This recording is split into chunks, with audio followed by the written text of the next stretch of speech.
He's your average loser with a filthy job and no girlfriend, but after almost dying in a monster attack, he accidentally swallows a parasite that grants him the ability to transform into the strongest monster. The story begins in a world overrun by terrifying creatures known as kaiju. While the surveillance team stays caught up in their tasks, a brand new ugly kaiju suddenly emerges, throwing the city into chaos, as emergency alarms blare across every corner, warning citizens to rush to the nearest shelter. The investigation team quickly sends word to the base that the latest target is making its way from Yadobasho to Yamashita town, and seems to measure about 60 meters in length with a fortitude level of 3.6. As the reptilian kaiju storms through the city, the defense force gears up for battle, and this time it's the 3rd Division that gets called into action. Mina Ashiro, the commander of the 3rd Division, leads the charge and dives straight from a helicopter and engages the lizard-like beast in combat. Her team follows right behind to back her up, and without wasting a second, she fires a shot that takes the creature down in one clean hit. The kaiju's bodily fluids explode on impact and splatter everywhere, turning the whole area into a disgusting mess. Once the defense force finishes off the monster, it's time for someone to deal with the aftermath. That's when our middle-aged protagonist, Kafka Hibino, shows up munching on a burger while peering through a telescope at the filthy slum he and his team are about to scrub clean. On one side are the celebrated heroes who get showered with cheers and admiration, while on the other are these cleanup workers who don't get so much as a nod of respect. Still, Kafka sees this as his own kind of battle against the kaiju and takes a strange sense of pride in doing it. He sends a sample of the creature to the tech unit before getting back to his gross but necessary job. But one of the guys gets a little too careless, and a piece of the monster explodes, causing a superficial injury to a rookie. The head of the cleanup crew then turns to Kafka and orders him to switch over to the intestines section since they're short on manpower over there. Kafka clearly finds the idea disgusting and grumbles about it, but the moment he steps in, it's obvious the guy's a total pro when it comes to handling stomach-churning work like that. Later that day, as Kafka makes it back home, he drops straight onto his bed without a second thought. The nasty chore he was stuck with leaves him feeling nauseous, and while trying to distract himself, he turns to the TV where Mina is being praised as a national hero by the media. The sight of her pulls him back to a time when he stood beside her, making bold promises that the two of them would wipe out every last kaiju together. Lighting up a cigarette, he sits there soaking in the bitterness of those dreams that never quite made it.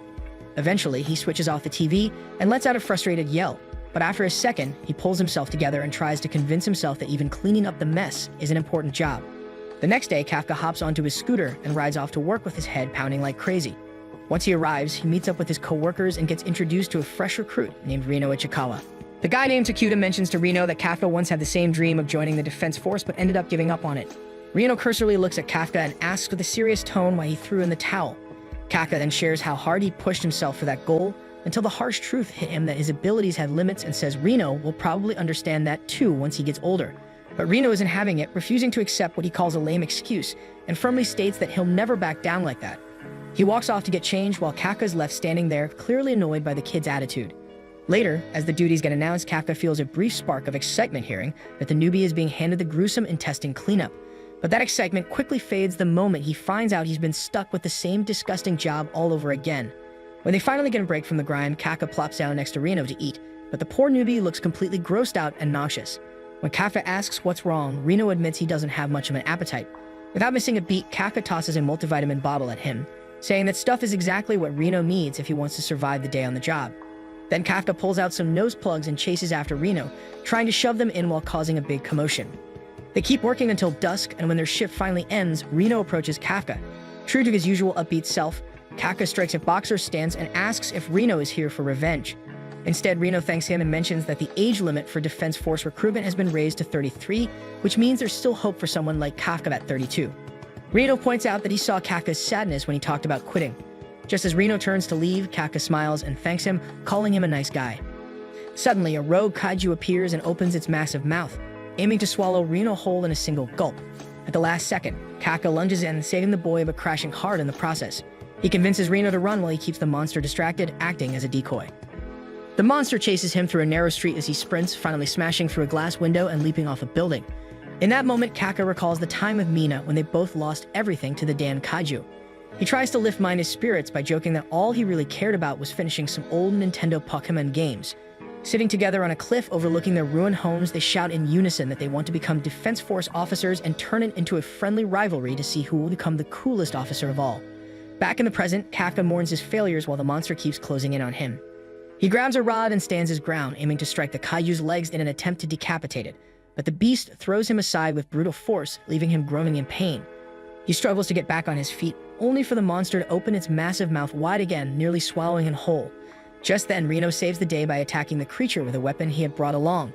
Kafka yells at him, asking why he showed up, and Reno replies that he already notified the defense force and insists that he could never become a true officer if he just left a friend to die.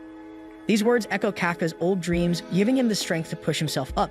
Right as the monster prepares to finish off Reno, Kafka gathers all his courage and shouts, sounding like he's about to morph into a superhero or something. But before he can finish, a tiger suddenly leaps in and defeats the kaiju in a mere second. Mina appears behind the tiger, ordering everyone to take care of the injured. After being rescued, Kafka and Reno are taken to the hospital where they lie side by side, talking like old friends. Reno tells Kafka that if it weren't for him, he would have been dead already, praising how cool he is and insisting he should become a defense officer. Kafka punches himself on the head, scolding himself for having ignored his dream all along, and finally decides to give it another shot. But just as hope begins to rise, a flying bug-like kaiju appears before him. Kafka shouts as the monster announces it has found its target, and before he can react, the creature enters Kafka's mouth. He feels intense pain, and when Reno checks on him, what he finds is not Kafka, but a cool-looking humanoid kaiju. Both stand shocked by what Kafka has become, yet Kafka tries to reassure Reno that he is still Kafka and not a kaiju. Before they can process what is happening, an old man arrives, shaking everyone up from head to toe, and quickly calls the defense force to report the appearance of a kaiju inside the hospital, even if it's the last thing he does before hitting the deathbed. The story flashes back to a time when Mina and Kafka sit side by side in the library, laughing over books before everything went wrong. Kafka nervously asks Mina not to tell his mom he reads manga, saying that if she finds out, the whole neighborhood will know in minutes. Mina smiles and thanks him for always being there. Back in the present, Mina's platoon gets tasked with taking down the small kaiju spotted at the hospital, so she orders everyone to gear up and move quickly to avoid casualties. The siren blares through Yokohama, warning the residents of the threat. One passerby hears the muffled alarm and grumbles about how the government still hasn't fixed the sound system. Back at the hospital, our duo and the old man are in full panic mode. Reno urges Kafka to flash a smile and convince the geezer it's all a mix-up or maybe just a Halloween costume. Kafka quickly follows through, but the creepy grin he makes is so terrifying that the old man faints on the spot. Kafka rushes over to check on him, and the moment his hand touches the wall, the whole thing along with the ceiling cracks up, scaring both Kafka and Reno even more. Kafka starts to worry that he really has turned into something dangerous. Just then, patients in the lobby catch sight of him. Kafka panics and thinks about jumping out the window to avoid causing more trouble, but the moment he touches the window with his kaiju hand, it crumbles completely. Reno bolts outside and Kafka tries to follow, but even a small jump sends him flying high into the air.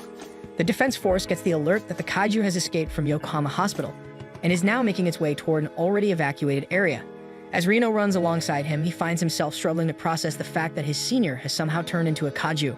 When he glances back to ask if it's really still the same Kafka, he sees that things have taken an even weirder turn as Kafka now looks even more terrifying, with tentacles and other freaky extensions jutting out his body. Reno asks if this is some kind of special burst mode, but it's clear that Kafka himself has no clue what's going on. Right then, a worm-like projection suddenly shoots out from his mouth and swallows a bird alive, which leaves both of them absolutely horrified. Kafka somehow manages to shift back into his humanoid form, but the moment he settles down, he turns to Reno and says they've got a serious problem.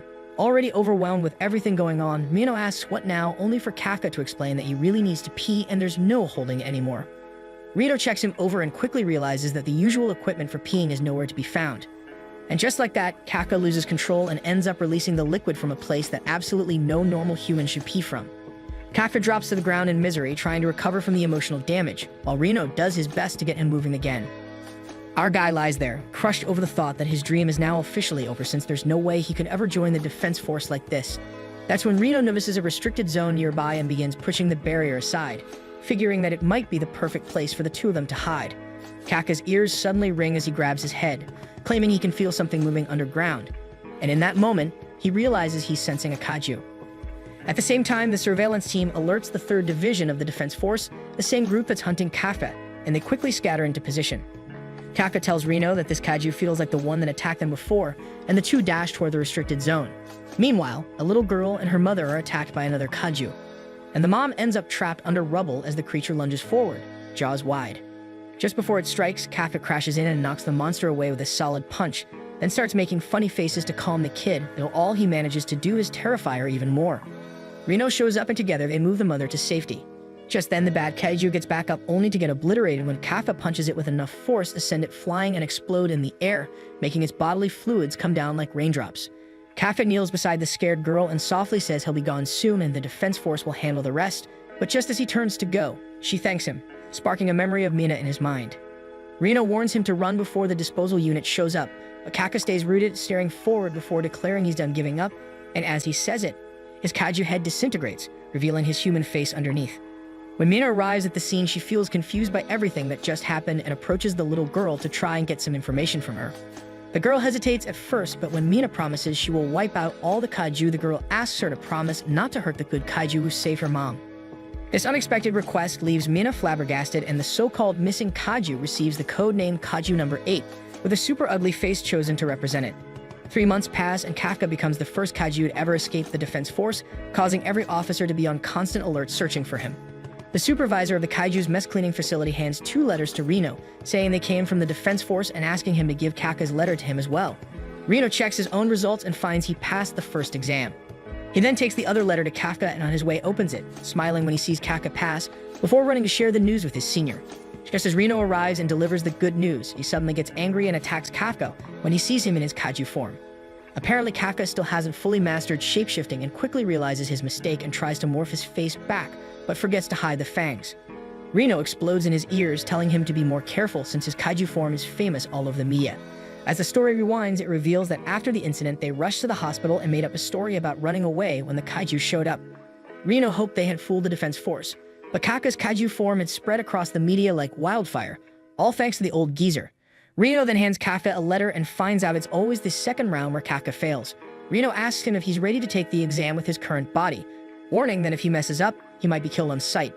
Kafka stands with determination and says he cannot let the last 3 months of hard work go to waste, and considering he's already 32, this might be his very last chance to chase his dream. Reno tells him that even if Kafka fails, he won't quit and they'll take each other on as rivals. Kafka pulls out a water bottle but struggles to open it, so he tries harder and accidentally morphs back into a kaiju. Reno scolds him, telling him to skip the exam, but Kafka drops to his knees, arguing that he will manage until the exam time comes.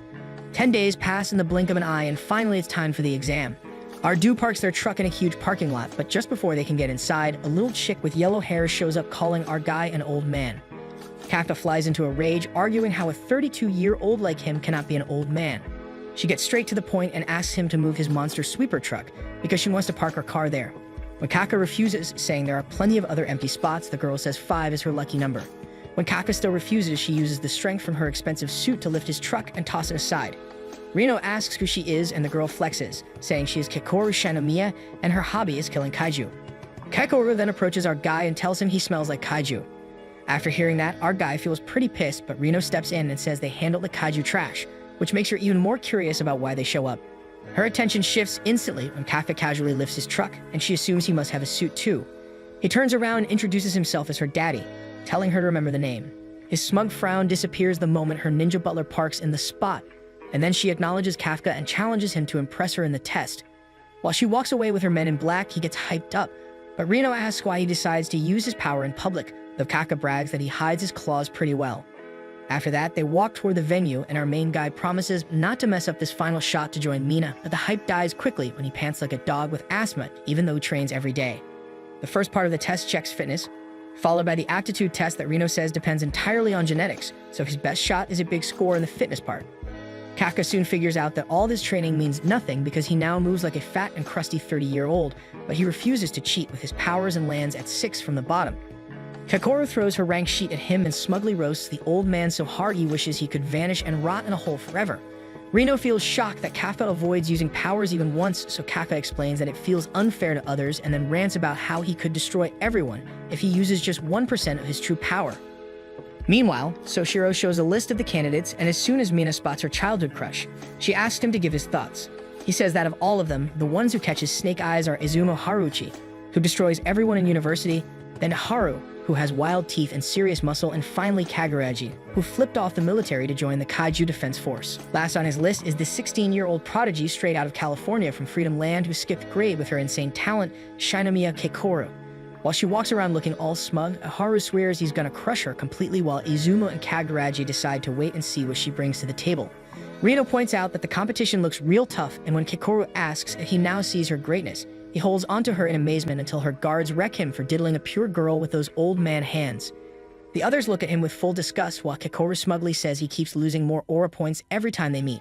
After that, he starts to wonder how he should get one up on her, so Reno tells him he has a shot since he knows so much about kaiju from his past, and that kind of knowledge holds the same weight as actually killing kaiju, which also explains why he joined the disposal squad. Later, in front of a massive gate, Captain Soshiro introduces himself and says the next part happens inside, then opens the doors to reveal kaiju waiting for them since they will be hunting those for the test. A kaiju charges at them full speed and Kafka almost gets a heart attack, collapsing onto his dump truck while everyone else stays calm. Marking the third time, Kikoru laughs at his clown self. Captain Soshiro explains that all of them receive Izumo battle suits crafted from kaiju muscle fibers, with which Reno immediately forms a good synergy.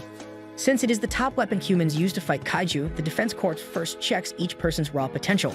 Reno pulls a decent 8%, while Izumo and the others all cross 10%, which stuns Lab Lady Okanoji because it is rare to see more than one person a year break that mark. Her jaw crashes to the floor when she sees Kikoru sitting way above everyone else with a crazy 46% unleashed potential, already putting her near platoon leader rank. That gives Reno a rough case of FOMO, but Captain Soshiro tells him 8% is actually solid for a first-timer and jokes that at least he is not at 0, then laughs harder saying nobody has ever had 0. Hearing that, the commander starts laughing like crazy while Kafka tries to squeeze out some potential without causing an accident in his pants. Kafka tries to figure out the secret behind unlocking his potential while Kikoru fumes hard, watching him suck like a dad joke after showing off in the parking lot. Once everyone gets into their suits, Captain Budget Orochimaru announces that their test starts now. He explains there are 36 small-time kaiju and one big Hanju boss hiding inside the city, and they are all equipped with anti-kaiju rifles to hunt them. While drones follow each candidate and activate a defense shield the second things get too wild, which also means an instant fail. After that, the round kicks off and Kikoru blasts past everyone like she owns the place, then starts stacking up kills like it is no big deal just to flex on them. Meanwhile, Kafka starts freaking out over how they are supposed to compete, and just then Soshiro announces that Commander Mina came to watch them personally. Hearing that, Kafka locks in and realizes the drones probably look at more than kill counts, so he and Reno decide to play support instead. They see Izumo and other struggling NPCs fail to damage a thick-skinned Yojo, so Kafka jumps in and notices he has seen that one before, which helps him figure out why they carry grenades. He throws a stun bomb straight at its ugly face fearlessly, making it flinch hard since its hearing is 10 times stronger than its eyesight. After that, he points out that its belly has the weakest armor, letting Izumo and the others finish the job fast. Blue Hair says thanks for the save, and even Captain Soshiro shows a bit of interest, while Kafka's confidence hits new highs because of all the time he spends cleaning kaiju bodies inside and out. But reality comes swinging when a Yoju smacks his side and sends him flying into a building, triggering his suit alarms, so Soshiro tells Okanoji to hit that shield button at any moment. As the Yoju gets closer, Kafka knows using the shield means a failure, so he tries with everything he has not to mess up in front of Mina, and right before the kaiju chomps him down, it suddenly turns into Swiss cheese. Standing on top of it, Kikoru says again how disappointed she feels about his useless self and tells him to stay down in the dirt while she handles the rest like a queen. That tiny spark of motivation seems to push Kafka forward, but Reno notices that his leg looks totally wrecked, and right then Captain Soshiro steps in to say his body has major damage with even some vital organs affected, which throws Kafka into a pit of self-hate over his 0% potential being the only thing stopping him from standing beside his dream girl. He ignores Soshiro's warning and decides only he gets to say when to quit, so he rises on that broken leg powered by nothing but raw willpower, testosterone, and straight-up brute force. His potential climbs by 0.1% while he stares Mina right in the eye and swears to never throw in the towel. Everyone watches him frozen as he acts like everything feels totally fine.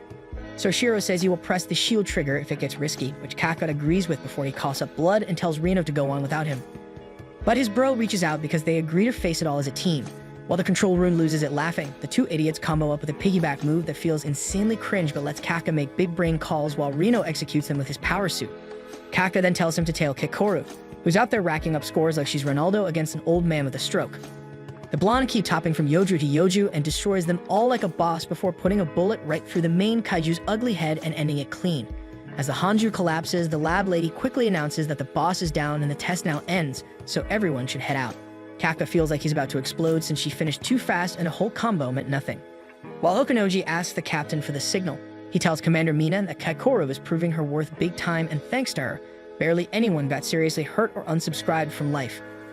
Back on the battlefield, Kikoru looks up at the sky and wonders if she's perfect enough for her daddy to notice, and turns around to rub it in Kafka's face, but she suddenly senses something weird behind her and blood instantly shoots from her chest. Meanwhile, Kafka catches his breath and tells Reno how much of a monster Kekoru is until he panics because the dead kaiju start moving again. At the same time, Kekoru seems to have blocked the hit with her suit and asks the humanoid what it is, leaving it surprised to see her alive and somehow healed. As it pets the Hanju, she takes aim, but the creepy thing tells her not to bite off more than she can chew and shoots enough bullets to take down a whole school and shuts her down. Chaos breaks out in the control room about her status, and everyone freaks out as the kaiju comes back to life, now with the crazy magnitude of 6. Since no single officer can handle that mess, Meina orders all shields to be turned on and gets ready to head out with Soshiro. On the other hand, Kekoru refuses to back off like a scared kid because no one dies while she's around. She screams she is the perfect slayer until a Hanju pulls a Bruce Lee kick and knocks her into the ground. That triggers her childhood memories where her name always sat at the top, but unlike her friends who got love from their dads just for passing, hers was always gone and her butler said he would surely be proud. When she finally talks to him though, the man says it is expected of her to be the best and she should stop celebrating small wins and work harder to not take an L next time. Even with a busted arm, she keeps going through the pain thinking about her dad's wise words until her gun falls and the kaiju grows its weapons back to shoot her down with a laser. Commander Mina and Soshiro Naruto run at full speed to the spot, hoping they get there in time, but Kekoru gives up seeing the insane attack charge up in front of her. She says goodbye and tells her dad sorry for not being his perfect girl when the Hanju fires the blast, but then the last person she expects shows up with a stupid grin. She sits there like a rag doll watching him go full transformation mode and look cool as hell. Meanwhile, the others run for safety, and Reno helps out where he can till someone warns them not to go near Kekoru's fight, so he turns to his senpai who is already gone. He is shocked at first, but then realizes it's only natural that he transformed and went to save her. On the flip side, Kekoru asks Kafka what he even is, so he gets on his knees and begs her to keep his secret, but says first he has a naughty kaiju to take out. Back in the control room, Okonoji alerts the commander that there is now a kaiju with a level 9 signal, which the captain finds hard to believe because that would make it the strongest in history. Just then, Kafka goes full Saitama and charges up because he plans to end it with one punch. With just one punch, he eviscerates the entire soul out of that kaiju like a boss, and then bathes in the blood of his enemy as Kekoru stares in shock. Kekoru wonders if he is just some senile old man as he cleanly slices up a Yoju creeping behind her and tells her she will be just fine with the warmest grin on his face, something her daddy never showed her. While he scolds her about taking risks, Reno arrives and says the same thing to him, and as the two bicker like a couple, she collapses face first on the ground. A few hours later, Captain Soshiro and Mina reach the location and feel confused about what could cause such chaos, while Okonoji reports that the last 3 candidates also made it out alive. Soshiro says he doubts even Kekoru can do that and points out that the damage looks a lot like the scene from 3 months ago. Later, Kafka lies wrapped up in the hospital and feels pissed that Kekoru gets the best treatment while he only gets patched up. Still, seeing all these legends around reminds him that there is always someone better than him out there, but he claims that only fires him up more, unaware that Mina stands outside hearing every word. She then enters and thanks him for carrying Kekoru before dipping out fast, while Kafka holds back from saying her name until he earns a place by her side. Meanwhile, in the ICU, Kekoru feels uneasy about her dad and jumps up thinking she sees his shadow.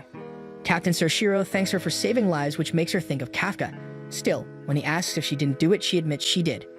On the flip side, the humanoid kaiju is surprised hearing there were no deaths after reviving the Hanju and guesses the so-called captains on the news must be pretty strong, and then shows interest in the mentioned kaiju number 8.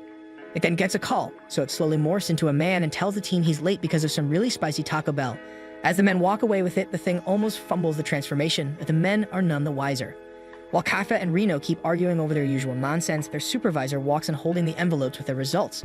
Both our guys sit at the table staring at the envelopes that hold the weight of their futures, and while Kafka knows this is his final shot, he quietly wonders if this path will finally lead him back to his childhood crush as he opens the envelope and finds himself frozen with his mouth wide open in disbelief at what he sees inside. Later at the headquarters, all the new recruits gather for their entrance ceremony, bracing themselves for the usual boring speeches, and as they glance around at each other's faces, nothing really stands out since most of them were already expected to be selected from the start. Kekoru makes her entrance and is asked to take the oath on behalf of the batch, being the top student, while Izumo and Kaguraji seem locked in a rivalry that's clearly just getting started. Around the same time, Ihara bumps into our junior and the two share quick introductions without much fuss. Before long, Captain Mina arrives and heads straight to the stage to begin the induction, calling Kekoru up to speak on behalf of the recruits as she steps forward and delivers the oath confidently. Mina thanks the yellow-haired ponytail for her efforts during the exam and mentions that the reason no lives were lost was because of her, though her eyes quietly begin scanning the crowd with a heavy expression, searching for Kafka, knowing deep down that the real credit belongs to him. As she clenches her teeth, clearly ready to demand answers about his creepy transformation, Kafka casually strolls in late, and the second he does, Kekoru's face lights up bright red, while everyone's attention turns straight to him. As the story winds back a little, Kafka's fate hangs in the balance as the selection board reviews his results, discovering that not only did he score the lowest in the fitness exam, but somehow managed to land a perfect 0 on the aptitude test. And just when the panel is about to dismiss his application entirely, Captain Shoshiro steps in and decides to vouch for him, arguing that while the guy might be a completely average idiot, he still managed to identify enemy weak points, support his teammates, and most importantly, made him laugh a lot, which, in his opinion, counted for something. Okanuji immediately protests the ridiculous reason for hiring someone, prompting the vice captain to compromise by taking Kafka in as a cadet instead of an officer and deciding to personally train him a bit more. Back in the present, Mina announces that Kafka has been accepted as a cadet and that this is the reason she had him sit out the induction ceremony, which causes a wave of quiet relief among many of the new recruits who seem glad to hear he is still around. Soon after, the vice captain turns to the commander and invites her to deliver her speech.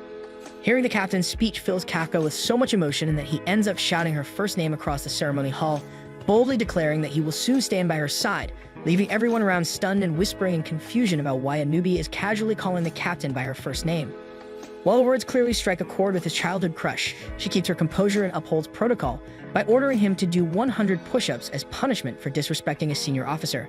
As Kafka panics over the sudden punishment, the vice captain bursts into laughter and teases Mina for going easy on the guy, but instead of replying, she simply walks away with a faint smile on her face. Okanuji grumbles about how Kafka just arrived and has already turned into the squad's comic relief, but Soshiro calmly responds that it's exactly the kind of energy their team needs, since things can get a little too grim sometimes. However, beneath that lighthearted excuse lies the real reason Soshiro brought Kafka in, which goes back to the time they received a 9.8 fortitude kaiju signal and someone's vitals vanished at the exact moment, making him suspicious that Kafka might be something far more unusual than he appears, and so he decides to keep him close and observe. Meanwhile, Kafka barely finishes his push-ups and collapses to the ground, only to be approached by Kikoru, who tells him they need to talk in private. Iharu, ever the clown, blurts out if this is a love confession and causes a minor scene, but Kikoru simply drags Kafka to a nearby restaurant to get the answers she's looking for. There she listens in disbelief as Kafka confesses that he ate a kaiju and turned into one, prompting her to mock him for having an appetite strong enough to down a monster, though Kafka quickly defends himself, saying he never meant to eat it in the first place. When he wonders aloud if he should report himself to the defense force and ask for help, Kikoru firmly shuts down the idea and explains that if they ever find out, they will turn him into a lab rat and subject him to all sorts of horrifying tests, going on to explain that when a kaiju is strong enough to be given a number, its remains are used to craft weapons. The horror of it all finally overwhelms Kafka, who leaps at her in desperation, begging her to keep his secret, and after a moment of thought, the stern girl agrees but makes one thing clear, that if he ever hurts anyone, she'll personally make sure he's taken down. The next day during the fire training exercise, Reno takes the lead and manages to set a new personal best with his unleashed potential now reaching 18%. Iharu watches closely and starts to worry that Reno might have finally caught up to him, but his nerves settle once he sees that his own combat power still ranks slightly higher. As the others take their turns, it becomes clear that everyone has made some kind of progress. Even Kafka, after all his struggles, achieves a new personal record as his unleashed power finally climbs to 1, which sends him sprinting toward Kikoru in pure excitement. However, the moment is short-lived as the vice captain shuts him down right away, warning that if his numbers stay this low, he will be kicked out before long. Without missing a beat, Soshiro calls for everyone to run 10 laps as part of their routine, and when the group groans in protest, he raises it to 15 without blinking. After wrapping up their intense training for the day, the squad heads straight into a hot bath, hoping to soothe their aching muscles and relax a little. As expected, the moment they settle in, the place erupts into chaos with everyone getting loud and playful, each one trying to squeeze in some fun before the day ends. As things start to settle down a little, the guys shift from splashing around to talking about why they chose to join the defense force. One says he owed his life to the commander who once saved him, while another admits he fell for her strength and grace the moment he saw her in a poster. When the spotlight lands on Kafka, he hesitates but ends up letting it slip that he and the captain go way back as childhood friends, and that it all began with a promise they made back then. Realizing what he just revealed, Kafka panics and tries to slip away unnoticed, but the rest of the guys pounce on him like a pack of zombies, desperate to get every juicy detail out of him. Later, when the girls step out of their bath, they're met with a bizarre sight of all the guys passed out on the ground, barely clinging to consciousness with towels draped over them while Reno does his best to cool them off. Turns out the brilliant idea of soaking in the hot bath for way too long backfired, leaving the whole squad completely drained and sprawled out like overcooked noodles. Days pass by as the entire platoon endures tough and grueling training every single day. They push through all kinds of exercises while still finding time to have fun in between. One night after everyone has gone to bed, Kafka stays in the library burning the midnight oil. Soshiro appears and asks if all this effort is for the captain. Kafka zones out, wondering how he found out, and the vice captain explains that he overheard him talking in the bath, reminding him that every word spoken in this dorm is recorded. On top of that, he suspects Kafka is aiming for his vice captain position and warns him that he will never lose his place next to the captain. As Soshiro turns to leave, the alarm sounds and he tells Kafka to get ready because it is already time for his first mission. At the operations room, Commander Mina asks the lab lady for an update while drones fly around urging citizens to evacuate from the disaster. Okonoji explains that the Hanju already bursts out from underground and charges its way, leaving a swarm of Yoju babies behind it. Knowing the only option is to wipe it out completely, the red-haired lady Nakanashima suggests luring it to Sector Bravo and finishing it there. Commander Mina hears that and says she'll take the shot on the big Hanju, tells the others to handle the cleanup, and wishes everyone good luck. Out on the road, truckloads of recruits roll out locked and loaded for their first mission ever, and Kakoru watches Kafka like she still can't believe a man that useless turns out to be Kaju number 8. Later, Kafka gets into position as all the recruits quietly watch the massive beast barreling toward them. Captain Soshiro tells them the real problem is that it cranks out babies faster than Elan's Dogecoin, so their job is to make sure none of those critters cross the checkpoint. In the end, he makes it clear that senior officers are already stationed ahead, which means the recruits are the final line of defense. After checking that no one has questions, he tells them to get out there and prove themselves. Sometime later, Okonoji mentions that Commander Mina needs 8 minutes to reach her camping spot. After hearing that, Kafka tells Reno he's set on proving himself this time since he knows he won't get another chance if he gets fired in 3 months, and even though his legs are shaking, he admits he's honestly excited. Right after that, the critters start crawling out of their broods, so the recruits leap off the roof, while Kafka climbs down like some knockoff Peter Parker. A chopper finally drops the commander at her sniping spot, so Okonoji tells everyone to lure the Hanju into her line of fire, and the army starts blasting it with missiles to pull its focus. From a distance, Captain Soshiro tells the recruits to stay sharp, and Kafka answers with his 1% unleashed combat power, though the first Yoju smacks him straight into the trash. A senior then starts clowning the recruits, which ticks Kikoro off, so after he tells them to go hide home and suck her thumb, she gives a smug reply and then wipes out the entire horde by herself. While everyone watches her in shock as a single thumbs up from Daddy Kafka makes her blush so hard her suit tells her to calm down. Meanwhile, Iharu pops in and lands the final shots on a creeper the others helped weaken, then starts bragging about it to Reno, who one-shots the same kind by himself and humbles the redhead with his big brain move, thinking he still has a long way to go if he wants to stop his senpai from transforming. At the same time, Kaguraji and Izumo wipe out the critters and leave their seniors so embarrassed that they start whining to the platoon leader. She says she's honestly surprised to see how hot the newbies this year are as well, and then tells them how Captain Soshiro mentioned that this year's recruits are just built different with their raw potential and constant urge to outdo each other. Hearing the lab lady report that everything's going smoothly across the board, Kafka feels both relieved and annoyed that he's still completely useless, but then he remembers his senior's advice to stay safe and lean into his strengths. So he shocks everyone by digging through the mushroom monster's body and cutting deeper to find the core, only to realize it's not in the usual spot. Right after, he notices something sketchy and reports to Captain Soshiro that the weak point is on the side, but also points out they got balls, meaning if they don't destroy everyone, many more monsters will spawn. Impressed by the info, Soshiro gives him a pat and tells Okonoji to spread the word fast. Feeling proud of his contribution, Kafka rushes off to make himself even more useful and earn a spot next to Mina. But just as he gets in the zone, a massive explosion cuts his thoughts short. The big boss finally reaches the right spot, so the military bombs it while foot soldiers lay cover fire to hold it down. From a rooftop, the commander sets up her big black blaster and after clearance recalls Kafka's promise to be a cooler soldier, deciding to show off her aura. As the gun charges and she locks in, Soshiro tells Kafka to stay sharp while the glowing missile rips through the oversized fungus, leaving it full of holes. Kafka's eyes nearly pop out when she fires a second shot to finish it off, then lands a third just to be sure. Everyone in the control room celebrates, but when she asks for a fourth clearance and Okonoji talks back, she reminds him it's not a request. Kafka is just as blown away by Mina's hip vibes, so Soshiro asks if he really thinks he's worthy of standing by her, to which he smugly asks why Temu Orochimaru thinks he even comes close. Soshiro admits he isn't as good as her and says that while she's great at blasting the big ones, he proves there's pretty much no one deadlier than him at handling medium to small targets as he slices up the creeper, ambushing him like sushi. Kafka gets shocked, not even seeing his katana, as the captain says he comes from a family of samurai, then cuts the talk short, saying now that the mother's dead, it's time for the babies to swarm in. The army of baby mushroom monsters rolls out endlessly like a clown car, so Soshiro tells the newbies it's their time to shine and take out the trash, which slightly intimidates Izumo.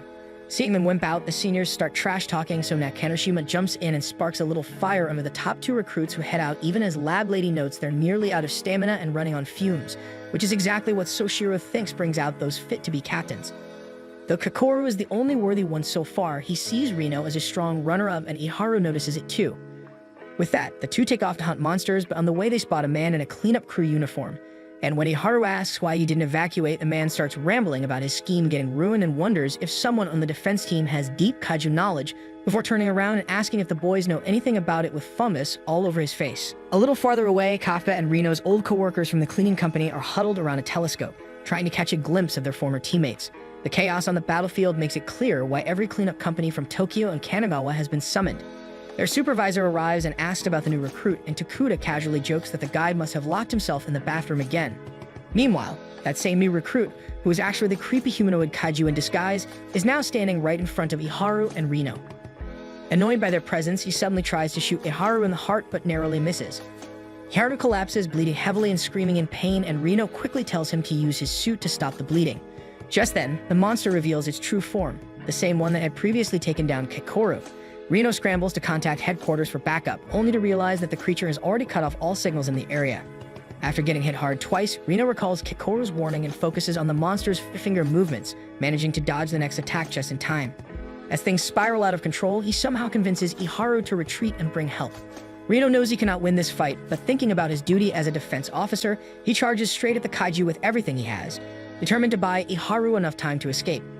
As Iharu tries to make a run for it, he stumbles and falls, frustration bubbling up as he realizes that Reno seems to be surpassing him while he remains stuck at just 20% of his unleashed potential. Fueled by this feeling, he charges back into the fray and saves Reno at the last second, right before the humanoid kaiju can blast him away. When Reno protests, Iharu snaps back that this time it will be he who saves Reno, not the other way around, reminding him that without his help earlier, he would already be dead. Sensing their plan to get Iharu out of the area, the kaiju declares that no one escapes from his zone, shutting down their last hope of fleeing. Realizing they are trapped, Reno and Iharu decide to fight together and bring down the monstrous threat. The kaiju fires another shot at Iharu, but this time Iharu has caught on to his attack pattern and avoids it. Seizing the opening, Reno unleashes more of his power than ever before, pushing to break past his own limits and take the shot. As the smoke clears, what stands before them is a towering wall of dead kaiju bodies.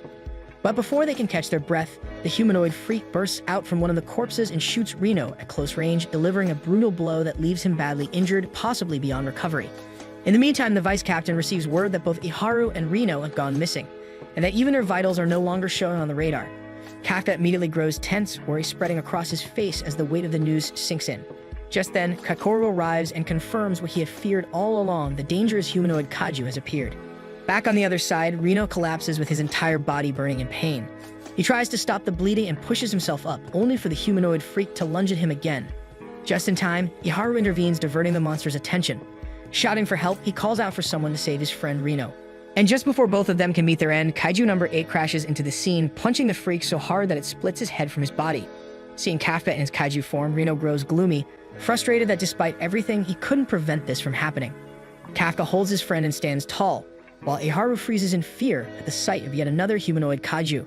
Meanwhile, the freak regenerates and gets back on his feet, realizing that this is Kaiju number 8. Kafka quickly hands Reno over to security and charges at the enemy.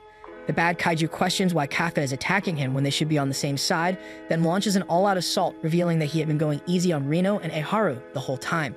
When Kafka sees the same attacking tentacles that were used on Reno, he snaps. With controlled fury, he wipes out the monster's attacks, and even the wall of kaiju bodies fails to stop him. Kafka keeps pressing forward and finally unleashes a massive attack that sends the enemy flying with its core now fully exposed. Just as he is about to finish the job and erase the kaiju for good, 2 officers arrive at the worst moment and ruin everything by alerting the entire team about Kaiju number 8's presence. They explain that the humanoid kaiju matches the description of the missing Kaiju number 8, which instantly alerts the vice captain. Without wasting time, he commands a dispatch unit to be sent immediately. All the chaos gives the humanoid freak enough room to regenerate, and before leaving, it throws out a warning that it now knows everything about Kafka, and defeating him will be easier the next time they cross paths. As it attacks the humans while making its escape, Kafka steps in and takes the hit himself. Though frustrated that the kaiju managed to flee, he finds some relief in knowing that at least his friends are safe. While slipping away through a narrow alley, Kafka suddenly senses someone behind him. Turning around, he sees the vice captain, who instantly recognizes him as Kaiju number 8. The vice captain informs the team that he has engaged the target and requests that the limiter on his suit be lifted. His unleashed potential climbs to a staggering 92% as he prepares to neutralize the humanoid kaiju standing right in front of him. All warmed up, Captain Soshiro gets ready to strike while Kafka tries to think of an escape until a slash suddenly appears on his shoulder, making it clear he's in serious danger. Soshiro sends him flying and goes full sword ninjutsu at supersonic speed, slowly but surely slicing through Kafka's rock-solid shell with moves Kafka didn't think even Kikoru could pull off. After that, another stab to the chest fully exposes his core, but his insane regeneration keeps him alive. Kafka tries to make a break for it, but the samurai goes full Levite, and watching him dodge his attacks at lightning speed. Soshiro figures he's at least a magnitude 8, which makes him a great kaiju. With that, he charges his blades and launches an invisible double slice that cuts through Kafka's leg like butter, then follows with his real strike aimed at the core, which Kafka catches using his side teeth before charging an ultimate, only to blast it on Soshiro's katana, leaving the captain untouched. Feeling let down, he reports Kaiju number 8 escaped, which makes Kikoru wonder if such a monster is worth trusting, though her face lights up when she spots his wrinkly old face. After that, she sharply reminds him he's just an old fart with arthritis and has no business trying to fight the captain. Meanwhile, the man in question stays quiet until Commander Mina asks for his thoughts on number 8. He says it's clearly on the same level as the great kaiju from 5 years ago and believes number 9 is likely just as dangerous, though what really catches his interest is how it attacked his weapon instead of him and fought like a human. Right then, one of the senior soldiers reports that the same humanoid from the test reappeared, only this time it's wearing human skin, which leaves everyone stunned. The heavily wounded humanoid then stops a car and hijacks it GTA style after eating the owner to heal itself, wondering how it should go about taking down number 8 as it drives into the sunset. The next day, Reno wakes up in the hospital and feels relieved to see his senpai alive, then thanks Kafka for saving him, not realizing Iharu is in the bed right next to him. Iharu drops compliment after compliment about number 8's power and mad aura, and Kafka takes it all in with a big smile. That night, a party celebrates Reno and Haru getting discharged, and when Kafka calls room service, Izumo's army of servants shows up with a surprise gourmet feast. Kikoru explains it's because he's a rich boy heir to Izumo Technologies, which rakes in billions every year selling to the Defense Corps and even makes more than her family. She then smugly admits she asked him to arrange the party knowing the food would fire. After that, the captain raises a toast to everyone's first successful mission while Reno watches the wholesome vibes quickly spiral into absolute chaos as everyone starts trash-talking the person next to them, shocked to see even Kafka jumping in without hesitation. The captain explains that there is a tradition to roast each other's messed-ups after battle to help others work on fixing their flaws the next time. Later, the captain shuts down the madness to make a big announcement where he reveals that thanks to his outstanding contributions in battle, Kafka is now promoted to a real officer and officially welcomed to the team as one of their own. Everyone bursts with happiness, and even a usually cold Kaguraji looks genuinely glad since the old man's help during the mission kept the casualty count at 0. The very next day, Mina personally places a badge on Kafka's coat, welcomes him again with authority, and tells him not to get cocky because he's still far from being worthy of standing beside her on the field. That makes him happy because she remembers their old promise. She then adds with confidence that Soshiro was the one who recommended him, so he better step up and not let the man down. That night, Kafka decides to call it a day in the library, but on his way out, he suddenly notices a light still on. Inside the training room, he watches Captain Soshiro pose with his jacked muscles and then perfectly replicate his fight with him down to every breath, this time slaying his imaginary kaiju number 8 dummy not once but 2 times in a row, making Kafka nearly pee his pants as his knees give out. When he asks what the man's training on, and the captain replies he's working on a one-shot technique made specifically for hunting number 8 and confesses he's annoyed he didn't go all out from the start or use the 6th technique that would have torn number 8's core to absolute shreds. He goes on saying there's no one except him who can take down a great kaiju like number 8, so in his eyes he's the only man for the job. Meanwhile, high above the clouds, a whole pack of monster birds led by a demonic-looking humanoid gets ready to attack the base. The vice captain sits quietly in the library, digging deeper into the case of kaiju number 8, puzzled by how its attacks seem more human than kaiju. His thoughts drift to the creepy humanoid freak who could shapeshift and blend in like one of them, and the more he thinks about it, the more uneasy he grows about what the future might hold between kaiju and humans. Meanwhile, our guy is chilling alone on a rooftop, thinking about the vice captain and how he can afford to let him down, when out of nowhere, a massive shower of shooting stars begins to rain from the sky. The shooting stars turn out to be kaiju, and in no time they swarm the entire base. To make things worse, each of them has a fortitude level above 6, and is classified as Hanju, making them far from ordinary threats. With the captain currently away, Soshiro steps up and orders everyone into position, realizing that the kaiju seem to be targeting the base directly this time. The fact that so many have shown up together, despite usually attacking alone, makes things suspicious. Watching the base go up in flames and spotting nearly a dozen wyvern-type kaiju flying overhead, Kafka quickly contacts the vice captain to report that something feels off. These monsters never attack as a group. The vice captain immediately understands what that means. Someone even stronger must be leading them this time. As Soshiro pushes forward, he soon comes face to face with the approaching leader. The new dragonic humanoid kaiju speaks in the human tongue, shocking everyone. It looks around and asks if the vice captain is the strongest one here, then calmly declares him as its target. Soshiro is immediately notified that this creature has a fortitude level of around 8.3, placing it in the Daikaiju class. Without hesitation, the vice captain hands over the responsibility of dealing with the other kaiju to his subordinates and prepares to face this new threat himself. The Daikaiju suddenly lunges forward and Soshiro barely manages to dodge his powerful blow. The beast roars out commands to the other kaiju, taking full control of the battlefield and then charges again with terrifying speed. One glance is enough for Soshiro to understand that a single direct hit could end it all for him. He tries slashing through the monster's skin only to realize just how impossibly tough it is. As the rest of the team engages the other kaiju, our guide quickly contacts them, pointing out that the monsters have thinner skin at the back and are most vulnerable there. The team tries to adjust their strategy, but the kaiju start coordinating with each other, making it difficult to get behind them. Just then, the blonde-haired prodigy arrives and reveals her brand new weapon, slicing through a kaiju with ease. A few days earlier, she had requested a custom weapon, something normally reserved for the captain, but the team made an exception and crafted a scythe tailored specifically for her combat style. Mina had personally handed it to her and formally announced her as a member of the main force, ranking her third in the platoon right after the vice captain. When Kikoro first laid eyes on the weapon, she scoffed at its appearance, calling it ugly and claiming it didn't suit her at all. Yet as she swung it with precision, she unleashed two devastating new attacks that tore through the enemy ranks with style. As the fight heats up, even Reno manages to hold his own, impressing Kikoro with his growth and grit as the two form an unexpectedly perfect duo on the battlefield. Meanwhile, on the other side, the vice captain begins to falter under the relentless pressure of the Daikaiju. He lures the Daikaiju through the third gate, the Daikaiju now fully acknowledging him as a worthy rival, growls that he will devour Soshiro to grow even stronger. With a devastating blow, the monster sends the vice captain flying, but Soshiro manages to slice off one of its limbs. Back on the other side, Kaka rushes in to save an officer from a sudden kaiju attack, and when it seems like he will not make it in time, he taps into a bit of his kaiju legs to reach her just in time, pulling the girl named Menes to safety.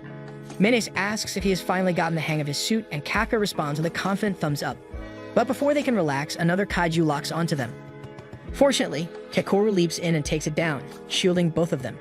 Just then, they receive word that the senior officers who are off duty have returned to the base to assist, instantly lifting everyone's spirits. Meanwhile, back at the Daikaiju front, the vice captain tells the Dragonoid kaiju that it picked the wrong team to mess with. He locks the monster in a brutal clash, slicing through the gaps in its exoskeleton. Using this as a distraction, he tricks the Daikaiju into thinking he is targeting its weak spot, only to land his ultimate move with full force. For a moment, it looks like the battle is over, but the Daikaiju quickly regenerates, grinning as it claims to be enjoying the fight with its chosen rival. The vice captain pushes on, breaking through the beast's defenses and finally exposing its core, though he's surprised to see how small it is. Without wasting time, Soshiro unleashes his eightfold slasher in a final attempt to obliterate the creature. The team starts cheering, believing the threat has been neutralized, but Soshiro warns them that it is not over yet. Even Kafe, still in his human form, begins to sense the monster's presence somehow. As the vice captain watches, the kaiju swells and morphs into a massive new form, like one of those villains powering up in the Power Rangers show. Its fortitude shoots up to 9 as it lets out a deafening roar. The lab lady realizes it's way too much for Soshiro to handle alone, but the legend still goes back in and unleashes his third technique, slicing small cuts all over its massive body while smoothly dodging the demon's slow, heavy attacks, which impresses Okanoji. Still, he knows those slashes aren't enough, and just as he figures he needs to strike the core on its back, he coughs up blood as the suit warns him to cancel Maximum Unleash since it's now dangerously overheating.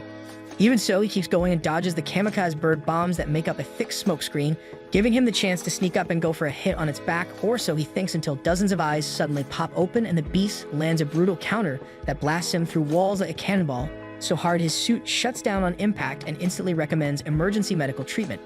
Everyone in the control room thinks he's done for as Soshiro relives his childhood memory back when his father told him his genius with the blade came a century too late and that you should just give up. He then acts like everything is fine and dandy to everyone's shock before struggling to stand up like an obese American. Kaiju number 10 tears through buildings and gets closer, so Soshiro decides he'll fight till he drops. He drives his twin blades into it like Zoro on steroids, but the monster heals right up and laughs at his tiny little sword, which he already knows is weak since practically everyone in the family and the defense force told him his sword skills are hopeless compared to guns.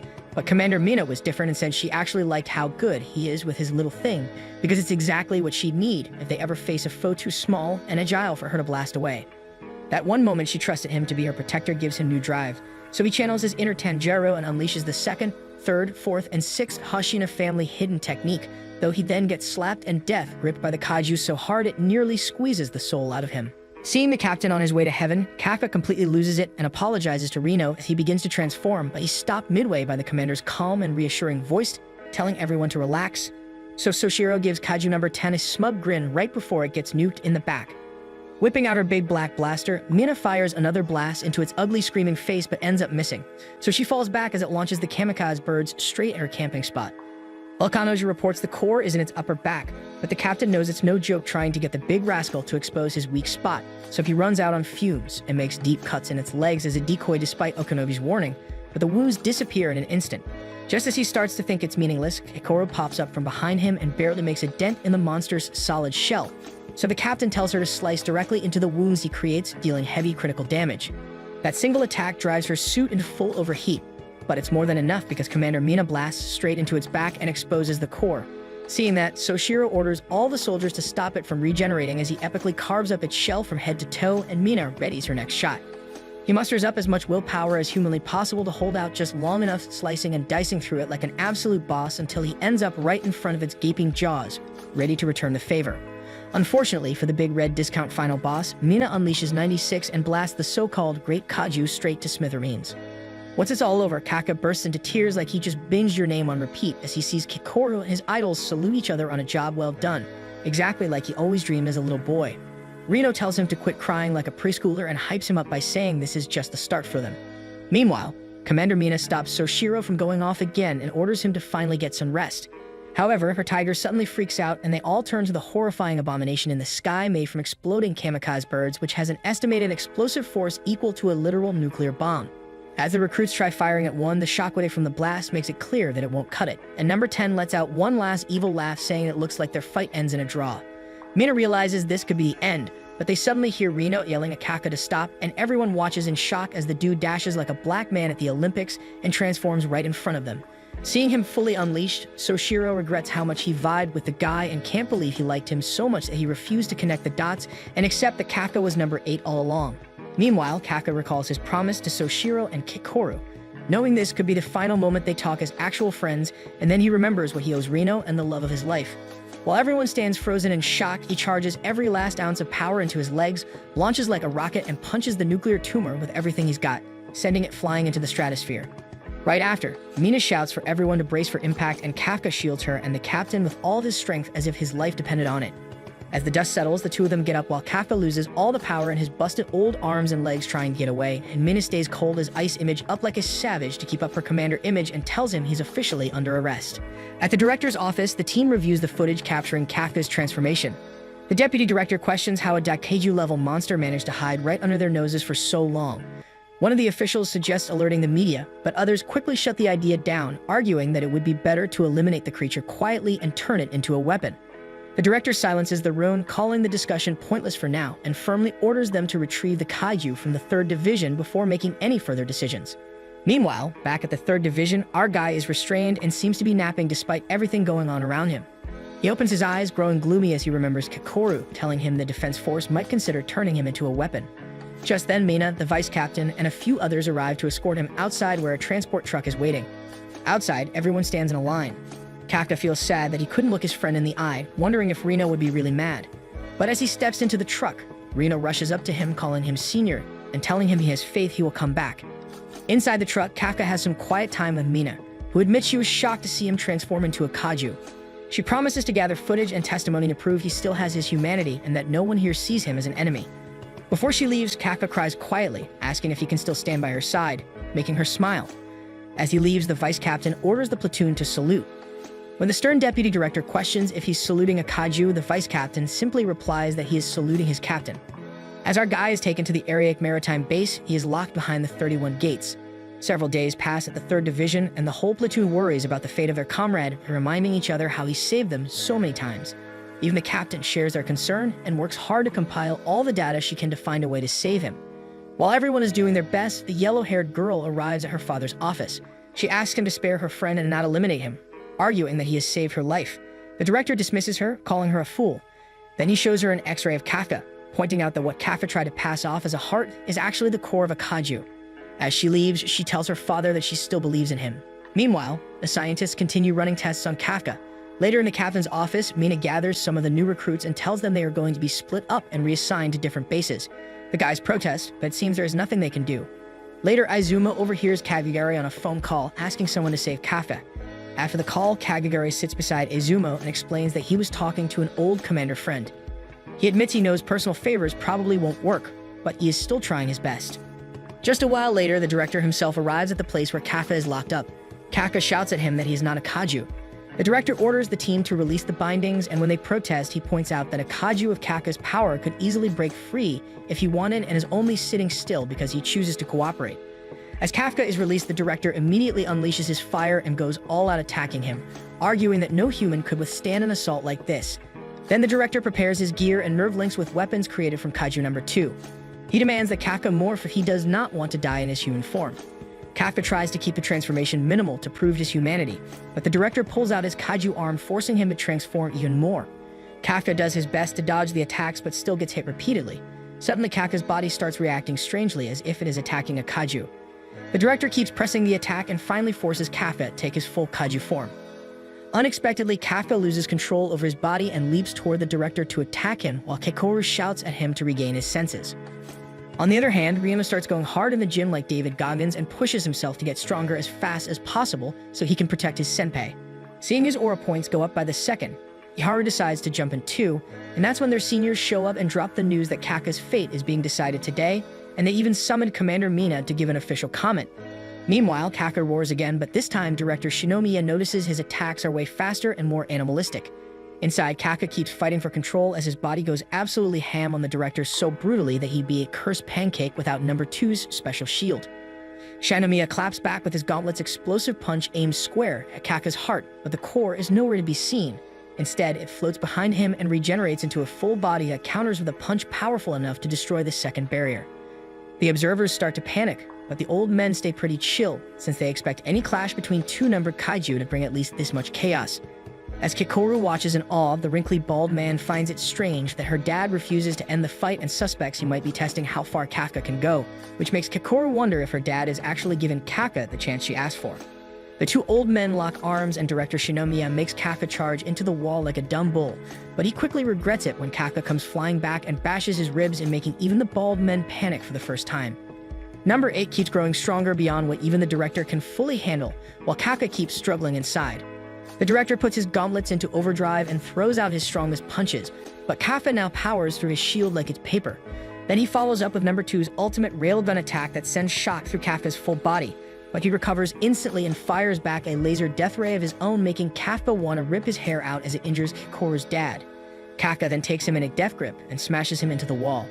Just as it seems like he might end him, he turns and sees Kekoru's sad little face and refuses to let her watch him finish off her dad. But his body goes full savage and starts beating the director into the ground like a toy plushie against his will.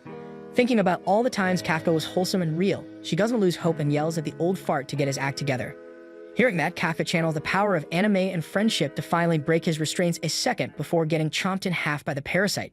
As his body raises a final death blow on Kekoru's father, he feels himself drowning in the void when he suddenly sees a bright ray of hope and feels Mina grab his hand, promising she'll always be waiting. Her voice finally snaps him back into reality and his finisher lands, splattering blood everywhere to Kekoru and her father's complete shock, because he actually punches a hole into his own chest and proudly declares he's not a kaiju, he's Hibino Kafka. After he collapses, the 1st Division's captain Narumi puts his blade to Kafka's neck, but the director himself stops him and orders the medics to come and carry off number 8 before he bleeds out. After the director's physical examination wraps up, Commander Mina finally gets called in for her official comment as Kafka's superior, and they make sure to bring up her past with him while making it painfully clear that they've already made their decision. She's only there to give a report on what happened, meaning her opinion as a woman apparently holds no worth whatsoever. She claps back without hesitation that she doesn't care if they see Kafka as human or not and calmly reports his real contributions as an officer. First, she points out how he was more fragile than their ego during their first major mission, but his discovery of reproductive organs turned out to be a massive game changer. Still, the biggest proof of his deep desire to protect humanity was how he threw away both his future and life in the fight against number 10, saving the entire 3rd Division from being completely wiped out. The geezers start yapping that he cheated using filthy kaiju powers and argue a newbie like him couldn't possibly know that much unless he was a dirty kaiju himself. But to their surprise, Mina admits as his unleashed potential is a 0 rounder than their bald, hairless heads and that he only passed under special conditions after failing the exam 12 times. But his dedication alone proves his worth, and he kept going till the bitter end, even after pulling an errand and turning into the very monster he swore to erase.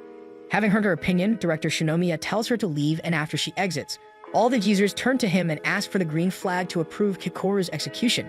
As he quietly utters his decision with a regretful look in his eyes, Kaka remembers the time when he was helpless and swore to Mina that he'd take revenge on the kaiju. And now it's too late when he has the power. Later, he opens his eyes in the hospital and nearly dies of a heart attack after seeing Kikoru's father beside him, and then thanks the heavens he doesn't have to face her at his funeral. Noticing his confusion, the director explains he'd be dead for sure if he didn't have a core where his heart used to be, and adds that the council has officially declared him a kaiju.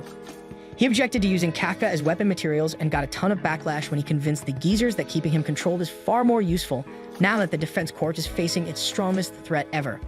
In the end, Kaka proudly declares he's still an officer and promises to prove he belongs in the defense corps. Seeing the message that he won't be executed, Mina actually smiles for the first time in forever. The news also spreads fast throughout the 3rd Division, and all of them celebrate gladly that their favorite old man is still kicking and alive. Meanwhile, back at Kaka's old workplace, his former buddies get their rears absolutely handed to them in chess by a mysterious guy named Number 9 who's been climbing the leaderboards recently. It's revealed that he's the humanoid kaiju who thinks he has humanity's intelligence figured out. He then casually mentions that he now has the full layout of the defense corps, and they're finally ready to execute their plan. At that moment, a shady figure steps forward and declares that it's time for the kaiju to take back the power of their fallen brethren. As the story continues, Kaka Hibino finds himself trapped in the middle of a massive anti-kaiju defense force. His beloved childhood friend Mina Ashira, now the captain of the 3rd Division, locks her aim on him and orders fire. Bullets rain from every direction as he gets pushed back. Kaka has already turned into a rampaging giant kaiju with no conscience or awareness of what he is doing. His head lifts high and a devastating blast erupts, wiping out the entire city and tearing apart everything in sight. Then all of a sudden, Kaka wakes up and realizes that it was nothing more than a dream, and his body is still bound and restrained. At the same time, inside the Tachikoa base of the 3rd Division, Captain Mina Ashiro makes her rounds to check on how the repair process is going. Vice Captain Hoshina Soshiro appears and updates her, explaining that a decision was already reached about 5 days ago, yet the Defense Force headquarters remains uncertain about what to ultimately do with Kafka. For now, he remains confined under heavy restraint. He remarks how clearing up the aftermath of the kaiju attack on their base will take a long time while recalling Kaka's role in their last fight. Captain Mina then asks if the rookies will be meeting with their new units today, and Hashina reassures her that they will manage without trouble. Meanwhile, Rino and Eharu make their way to the 4th Division's Matsumoto base, where while driving, Eharu notices how gloomy Rino looks. Wanting to break the mood, he pulls over and drags him into taking random photos along the way. Rino asks if they really have time to mess around, but Eharu brushes it off, saying they've got plenty of time before reaching the base. Rino eventually joins in, snapping a few shots of Eharu, and soon the two end up sitting together in a nearby park. Eharu keeps trying to lighten Rino's mood and then admits he never thought he'd get to see Matsumoto Castle while on a mission. As he scrolls through his phone, he notices Kafka still hasn't read any of their messages, which makes him wonder what will become of him. He even questions whether Kafka could ever go back to living as a regular Defense Force officer. This finally makes Rino laugh, and when Eharu asks why he's laughing, Rino tells him that he remembered Kafka's words right after turning into a kaiju, about whether he could become a Defense Force officer with his kaiju face. The memory makes both of them laugh, with Eharu joking that if it had been him, he would have been in shock for an entire year. Both of them are now certain that Kafka will return. As the Matsumoto base finally comes into view, Rino vows to get stronger here and be the one to protect his senpai at this time. At the same time, Kikoru checks her cell phone and finds out that Eharu and Rino have arrived at the base of the 4th Division. She sends them an emoji before putting her phone down, and then thinks that she will become stronger, so that when Kafka needs her to stop him, she will be able to do so. Just then, the vice captain of the 1st Division, Iji Hasegawa, shows up and apologizes for making her wait before asking her to tag along as he takes her to meet the captain of the division. On their way, he points out that he is certain the captain of the 3rd Division already explained everything to her, and that she will now be serving under the 1st Division until the Tachikoa base is completed, which makes Kikoru think about how the 1st Division is the most powerful in all of Japan. So powerful that it is even nicknamed the Kaiju Superpower. She recalls her time in America and how even there people were well aware of them, which strengthens her vow to become stronger since this place is the perfect training ground she could ever hope for. As the vice captain knocks on the door, Kikoru gets serious knowing that she's about to meet the most important person in the entire defense force. But when the vice captain opens the door to introduce her to the captain of the 1st Division, Jen Narumi, what she actually finds is a die-hard gamer who has been up for days trying to hit platinum rank in some random game. Iji tells her to wait as he steps inside and kicks the captain on the back, sending him flying and ruining his gaming console, while Jen Narumi whines and complains, but the big guy scolds him, reminding him that he had already told him to clean his room before 2 in the afternoon, knowing full well Kikoru would be arriving. The captain agrees with that, but argues that he is the one here who makes the final calls, and right after he says that, he gets kicked again. The big guy scolds him for being lazy and reminds him that while the room might be his office, it still belongs to the defense force, as Kekoru stands there, confused by just what is happening. When Narumi asks his vice captain why he does not just clean the room for him, Iji instantly calls the cleaning service and starts tossing away all the captain's stuff, and the captain starts to act like some spoiled child who doesn't want to let go of his things. Eiji then introduces the captain to Kekoru, but by now she has lost every bit of respect for him. Still, when he calls her, she realizes that the man is her senior, no matter what, and she properly introduces herself. For once, the gamer captain puts aside his usual attitude and turns serious as he tells her there's only one thing he wants from her, but before he can finish, the alarm goes off, and he says she will learn that one thing by watching them fight. The first division prepares while Captain Narumi takes off in his helicopter. A warning is sent across the kaiju attack zone, and evacuation routes flash over every billboard to guide the public. The kaiju shows up near the Shudo Expressway Bay Bridge, where tanks are deployed against it. The defense force keeps firing missiles and forces the beast to change its path, but it tricks them by diving into the sea as if it were defeated. Then it suddenly comes back out, destroys the bridge, and keeps moving forward. Narumi quickly revises the plan, giving new orders to his squadron members Shinano, Miyak, Tachibana, and the vice captain. They follow with precision, which leaves Kekoru impressed at how perfectly the first division controls the kaiju's movements. Each member of the team is pushing out at least 40% combat power, making them stronger than any average platoon leader. Once Narumi receives word that the kaiju has been lured towards neutralization point B, he gets ready to depart, but before diving out, he repeats to Kekoru that there's only one thing he wants from her. Dropping midair, he charges in and smashes the kaiju with a devastating blow that makes its entire body swell up before bursting apart, splattering remains across the area. Only then does he explain that the one thing he needs from Kekoru is her unstoppable strength, as he has no use for polite incompetence. Later, when Captain Narumi checks the news for his heroic deeds, he finds that Captain Mina Ashiro is the one trending, which makes him worry that people might think she was the one who defeated the kaiju. Kekoru sits across from him, wondering how the greatest captain and the strongest person in Japan could be searching his own name online.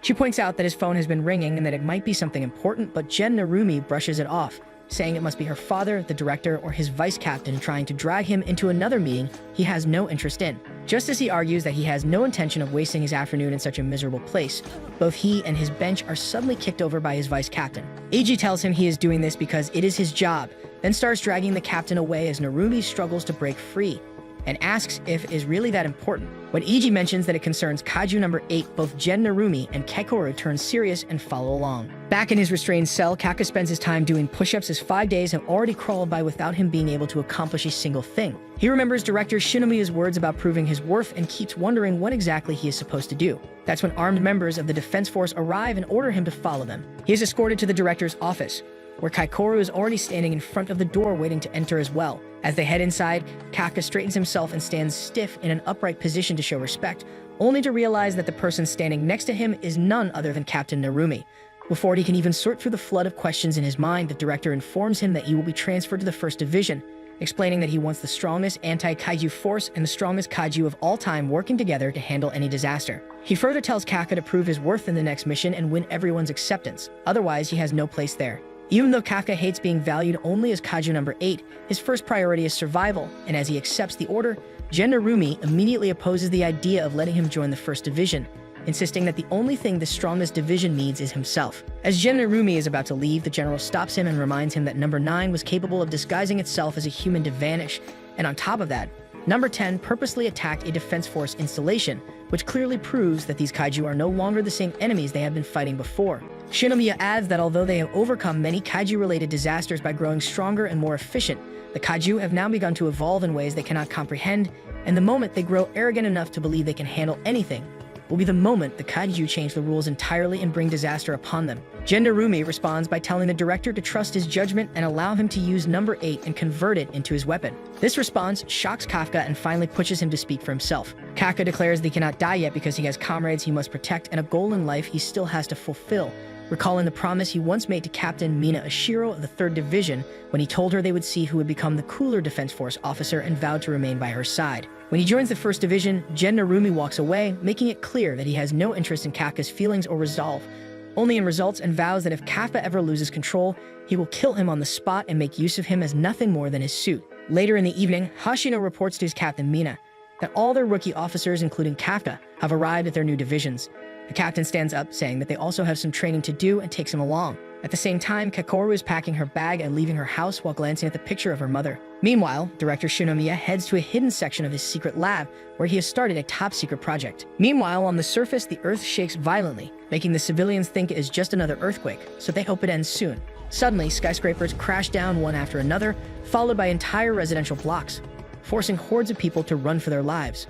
A whole section of the city disappears into a massive black pit. As the dust settles, a woman recording the whole thing sees a pair of white dots inside the void with her phone, but before she understands what they are, her screen fills with countless glowing eyes. By the time she realizes what they really are, a swarm of ant monsters pours out and tramples everything in sight. Back at the 1st Division, the commander finishes morning training and Kafka is so exhausted he pants like a dog. Kakoru glances at him for a moment but decides to walk away without a word. Later that day, 2 officers standing at the window watch Kafka run laps even after everyone else has left, because director Shinomiya ordered him to prove he is worth keeping alive instead of turning into a kaiju weapon. On the other hand, Kakoru heads to Captain Narumi's room to request his help in training, only to find him on all fours, begging her to donate some money. He explains that his bank account has been completely drained, but Kakoru explodes in anger when she notices the mountain of Amazon boxes stacked behind him. She calls him insane for asking subordinates for cash while acting as captain. Just as she steps closer, ready to knock some sense into him, the vice captain suddenly appears and informs Narumi that he needs to gear up for battle. Once the captain is suited and armed, he fumes that his crucial negotiations were interrupted by kaiju, so the only order he gives his soldiers is to head out and beat them down. Back in the city, the kaiju swarm tears through everything in its path, and while the civilians rush to shelters, a boy hiding behind a broken car comforts his crying friend, telling her that Captain Narumi, who is strong enough to slay massive kaiju with a single punch, will save them for sure. However, one of the kaiju notices him and hurls the car away, leaving the boy to stand fearlessly in front of the girl, shielding her with trembling arms and praying through tears that Narumi arrives any second now. Just before the ant opens its huge jaws and swallows him whole, a flash of lightning slams down from above and kills it instantly. Narumi appears and tells the boy he deserves punishment for forgetting to say captain. So his penalty is to borrow his mom's phone and tweet Captain Narumi is cool 10 times. A pair of soldiers then escorts the kids to safety while Narumi orders his team to update the battle status. Squadron leader Kinashi reports his sector will be cleared soon, and Miyak announces his squad is already finished. So Narumi instructs them to focus on assessing the current threat and prioritizing the evacuation of civilians instead. He leaves it to his team to decide if they want to kill the kaiju outright or lead them into the neutralization zone, and then assigns Kakoru and Kaka the crucial job of taking down any kaiju that makes it there, telling them to show him their very best. At the operations room, the scientists confirm the civilians are finally secure and continue to monitor kaiju number 8's unstable transformation signals. The atmosphere gets tense under the crushing weight of countless urgent tasks, but when director Shinomiya calmly reminds them that their one and only mission is to neutralize kaiju, the entire team steadies their nerves and refocuses on that single objective. Back in the city, helicopters rain heavy firepower from the skies while ground troops unload volleys of bullets into the advancing kaiju, driving them into the neutralization zone where Kakoru and Kaka stand ready. On receiving the order, Kakoru unlocks her massive axe, which glows fiercely as she activates it, and right as Shinano gets the command to back her up, she spots a monstrous ant charging past the line. Kakoru chases after it at lightning speed and splits it apart in mere seconds before striking a dramatic pose, stunning everyone with how easily she wiped out a kaiju. Still, she tells herself it is not nearly enough, since Captain Hoshina was far faster and Commander Mina's strikes landed with more devastating force. She smashes another bug with her axe, which shocks the squad and even manages to amaze the usually hard-to-impress Shinano. Kakoru then shoots down a third kaiju and sharply snaps at the squad leader to stop slacking, which irritates the woman with the massive Gatling gun, though she admits to herself she might get along with the Fisi rookie after all. From then on, Kakoru matches the squad leader kill for kill, making the others question if she is really just a beginner. Hearing this, Scarface pulls off a flashy move and laughs, convinced he is still better than the newbie, until he hears a report that she has already eliminated more kaiju. Vice Captain Hasegawa teases Narumi that the rookie girl might actually be stronger than he was during his own first year. Still, Narumi senses something is wrong because ant-type kaiju never crawl up to the surface and are normally found only underground during construction, making this the very first time in recorded history they have ever appeared above ground. Remembering the last great kaiju incident, both he and the vice captain recall the strange behavior that occurred at Tachikowa base, which suggests there is a hidden ringleader commanding them all from behind the scenes. At that very same moment, a helicopter and armed soldiers from both sides prepare to unload their guns on the kaiju swarming into the neutralization zone. Kaka braces himself, but his legs tremble nervously as the directors command him to prove what kaiju number 8 can truly do against its own kind. The soldiers open fire while Kaka builds his courage, determined to make the most of the chance that Kakoru's father had given him. He partially transforms his limbs and dashes forward, slamming down hard on the ants from above, but his punch barely leaves a dent, and the creature swats him away like a toy. The older soldiers stare in confusion at why he does not transform completely, while Kafka grits his teeth in frustration that partial transformation is too weak. He remembers the time he lost control and ruthlessly beat up Kikoru's father when he went full kaiju, but he knows he cannot afford to hesitate anymore if he wants to see the day he finally stands at Mina's side. With that resolve, he transforms head to toe, and everyone in the operations room leans forward anxiously as lead scientist Akira reports his energy signals are spiking. But right before the full transformation completes, the shell suddenly shatters and an ant kicks him so brutally hard he rockets through the air like a bullet, crashing straight into the nearest building. A drone sent to check on Kafka finds him horribly injured, and Akira grimly reports that he failed to transform. Kafka coughs up blood in confusion, unable to understand what is wrong with his body, and another scientist suddenly reports that a new powerful kaiju signal has appeared inside the neutralization zone. Narumi knew this was going to happen, and when the vice captain demands to know the location, the scientists report it is directly beneath Kafka's position. At that instant, a Hanju bursts out of the ground right beside him, and Narumi instantly realizes the enemy's true goal. As the massive bug quietly stands over Kafka, an ugly mass of flesh sprouts from its head and reshapes itself into the sinister form of Kaiju number 9.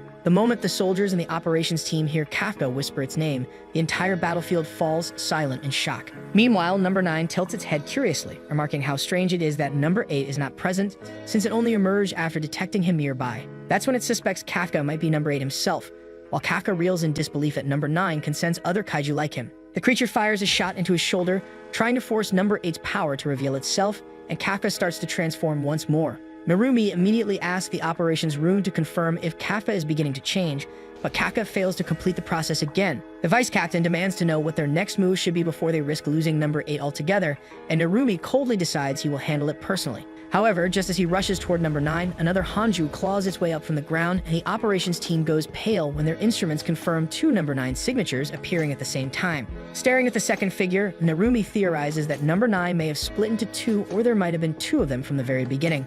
But before he can act, something even worse happens nearby. All the kaiju that were previously slain suddenly regenerate out of nowhere, just like the 3rd Division reported during the last incident. Hearing sudden reports of respawned kaiju flooding in from across the city, Akira is shaken because the scale is already far larger than the last time number 9 attacked. Narumi analyzes that this monster is a menace capable of flipping the battle's tide simply by existing. The soldiers in the neutralization zone desperately try to cover Kafka, but number 9 casually puts them all to sleep with a wave of its power. Now that the stage is fully set, number 9 grins and tells Kafka to prepare to be eliminated and have his power stolen. It fires again, grazing Kafka's leg before closing in and brutally kicking him into a streetlight at a speed too fast for human eyes to track. Watching the nightmare come closer, Kafka realizes he has no choice but to fight back and once again tries to transform, only to fail completely. As Kafka gasps in confusion, unable to understand why his body refuses to change even when he desperately wants it to, Director Itami firmly orders Kikoru's father to stay back. He knows full well the veteran is already preparing to charge in if number 8 goes berserk again, but warns that the risk is far too high. The man has already shortened his own lifespan dangerously by using his numbered weapon, and drawing upon its full power repeatedly could very well kill him outright. Right then, several ugly arms sprout from number 9's body, ready to turn Kafka into Swiss cheese, but before the shots can fire, the monster is chopped cleanly in half as Kikoru bursts onto the scene. While the kaiju regenerates, he curiously asks for her name, but she scoffs and declares that he will not need it since he will be dead by the time she's finished. Elsewhere nearby, the second number 9 squares off against Narumi, ready to finish him and then help the other clone in killing number 8. But Narumi calmly points out that if it's struggling against number 8, then a captain like him is on a completely different level. Number 9 blasts at him with zero respect for his speech, and that gets on Narumi's nerves. Watching him evade so effortlessly, the kaiju tilts its head and asks if he is truly stronger than number 8. But instead of answering, Narumi replies with his sword to drive the message home. While Narumi battles against the clone, director Shinomiya reflects that the younger generation now faces a trial they must conquer on their own. Meanwhile, Kafka barely manages to stand when number 9 approaches and gets ready to finish him off and take his powers. A strong urge rises within Kafka to defeat this monster here and now, and he tries to transform again, but the attempt fails and leaves him exposed. Number 9 wastes no time and bids him goodbye, but just then, Kikoru slices its upper body in half. She asks if he can transform, and Kafka admits that no matter how hard he tries, it just doesn't seem to work. Kikoru suspects that number 9 might be using some kind of jammer to block his transformation, and before they can think further, the creature lunges at them, and they barely dodge. Kikoru tells Kafka that she will strike the kaiju hard to leave it immobile for a short moment. If it is truly interfering with his transformation, the jammer should shut down until it recovers. She hates to admit it, but she needs his powers to bring this monster down. The two charge in and split to opposite sides, and number 9 argues that it is unfair before splitting its own upper body into two and attacking them both at the same time. Kafka is struck head-on while Kekoru deflects blow after blow with her weapon, with her mind racing with worry over what number 9 is planning next. She closes in despite the assault, and while the kaiju boasts of its victory, she leaps onto it and slices its body into pieces. She refuses to watch helplessly anymore, and this time she wants to be the one who protects others instead of being protected every time. Kekoru remembers the day when her mother returned from the kaiju neutralization mission. The news would show her as a battlefield Valkyrie, wielding a weapon crafted from number 4. At school, the teacher played the news highlights for the class, and everyone instantly recognized her mother, showering Kekoru with praise and telling her that her mommy is the strongest. Kekoru blushed with excitement, as she was proud beyond words. That night, when her mother came home exhausted, Kekoru ran to her and leaped into her arms. Her father, Shinomiya, reminded her that her mother was tired, but instead of resting, she chose to play with her daughter, filling the place with laughter. Kekoru eagerly shared how her friends at school had watched her on TV and called her super cool. As she spotted the injuries on her mother's arm, Kekoru worriedly asked if she was hurt. Her mother smiled and explained that the kaiju she fought that day had been tough, but assured her that she was perfectly fine. Kekoru looked at her mother with firm resolve and said she would join the defense force to fight alongside her. Both her parents exchanged glances before her mother turned back to her and promised that whenever Kekoru needed her, she would come rushing to help. Memories of her mother passed through her mind, reminding her of how warm and beautiful her childhood had been until the day it all ended when kaiju number 6 struck. That day, the defense force suffered a heavy loss as Hikari Shinomiya, her mother, and the captain of the 2nd Division fell in battle. Her death broke countless hearts, and news reports declare that without her sacrifice, the destruction would have been far worse. Temporary memorials were raised across the world while Kekoru, overwhelmed with grief, could not hold back her tears and called herself a liar for promising to protect her mother. She then looked at her father, who sat in silence, drowning in his own despair, and decided that while she could not save her mother, she would become the strongest and follow in her footsteps. Back on the battlefield, Kekoru unleashes all her rage on the monster as she vows to save everyone just like her mother once did. But her footing gets trapped inside the kaiju's body while her father watches, and Kaka leaps in with a high jump kick only to be thrown aside and badly injure his leg as he cries out for Kekoru, who manages to free herself and instantly uses her 6th technique, Daruma Dropper, to slice through the enemy's body, leaving the kaiju momentarily immobile, which gives her the chance to shout at Kaka to transform. Forcing himself to stand, he pushes his broken body to activate the transformation and realizes that Kekoru has bought him precious time. And though it finally triggers, he suddenly finds himself inside his own mind, where terror grips him as he sees himself losing control, turning into a monster that could kill Kekoru and even slaughter the entire defense force with their bloods, staining his hands until the vision drags him into despair. The transformation collapses once more, leaving him shaken as he understands that this failure has nothing to do with number 9. Kiji, Atami, and Juzo grow furious, since they had opposed the reckless idea of letting a kaiju fight beside them. And with no patience left, Atami insists that their only option now is to move to Plan B, just as Captain Narumi connects with them and declares that he will personally handle the situation because he cannot allow rookies to face something this dangerous. Gen Narumi moves like a battle warrior as his unleashed combat power climbs to 98%, while the operation team declares the surrounding area off limits since it is too dangerous to approach Gen Narumi. The captain charges at the copy of number 9 with an attack that burns through the kaiju's injuries, and number 9 falls back, preparing a long-range strike. But Narumi shifts his weapon into shooting mode and overwhelms the kaiju with a relentless mix of blade and gunfire. The kaiju then closes in and argues that it has already learned how to deal with this before striking from behind. Yet Narumi dodges the attack only to find himself surrounded as the creature spreads its body like roots and bursts outward. Atami comments that the kaiju is adapting during the fight, and even the director admits this behavior is new, unlike the number 9 previously reported by the 3rd Division. He compares this kaiju to a virus that spreads quickly and reshapes itself, and Atami considers it a dangerous threat to the defense force since nothing like it has ever been seen in any other kaiju. While the control room fills with worry, Gen Narumi shouts at them, insisting that he is a bigger threat than the kaiju itself, and even number 9 cannot understand how Narumi has managed to escape without a single injury. He rises to his feet and drives his blade into the ground, saying that he has warmed up his suit and is ready. Number 9 notices a change in his eyes and remarks that they resemble kaiju eyes, but before he can think further, Narumi blasts straight through him.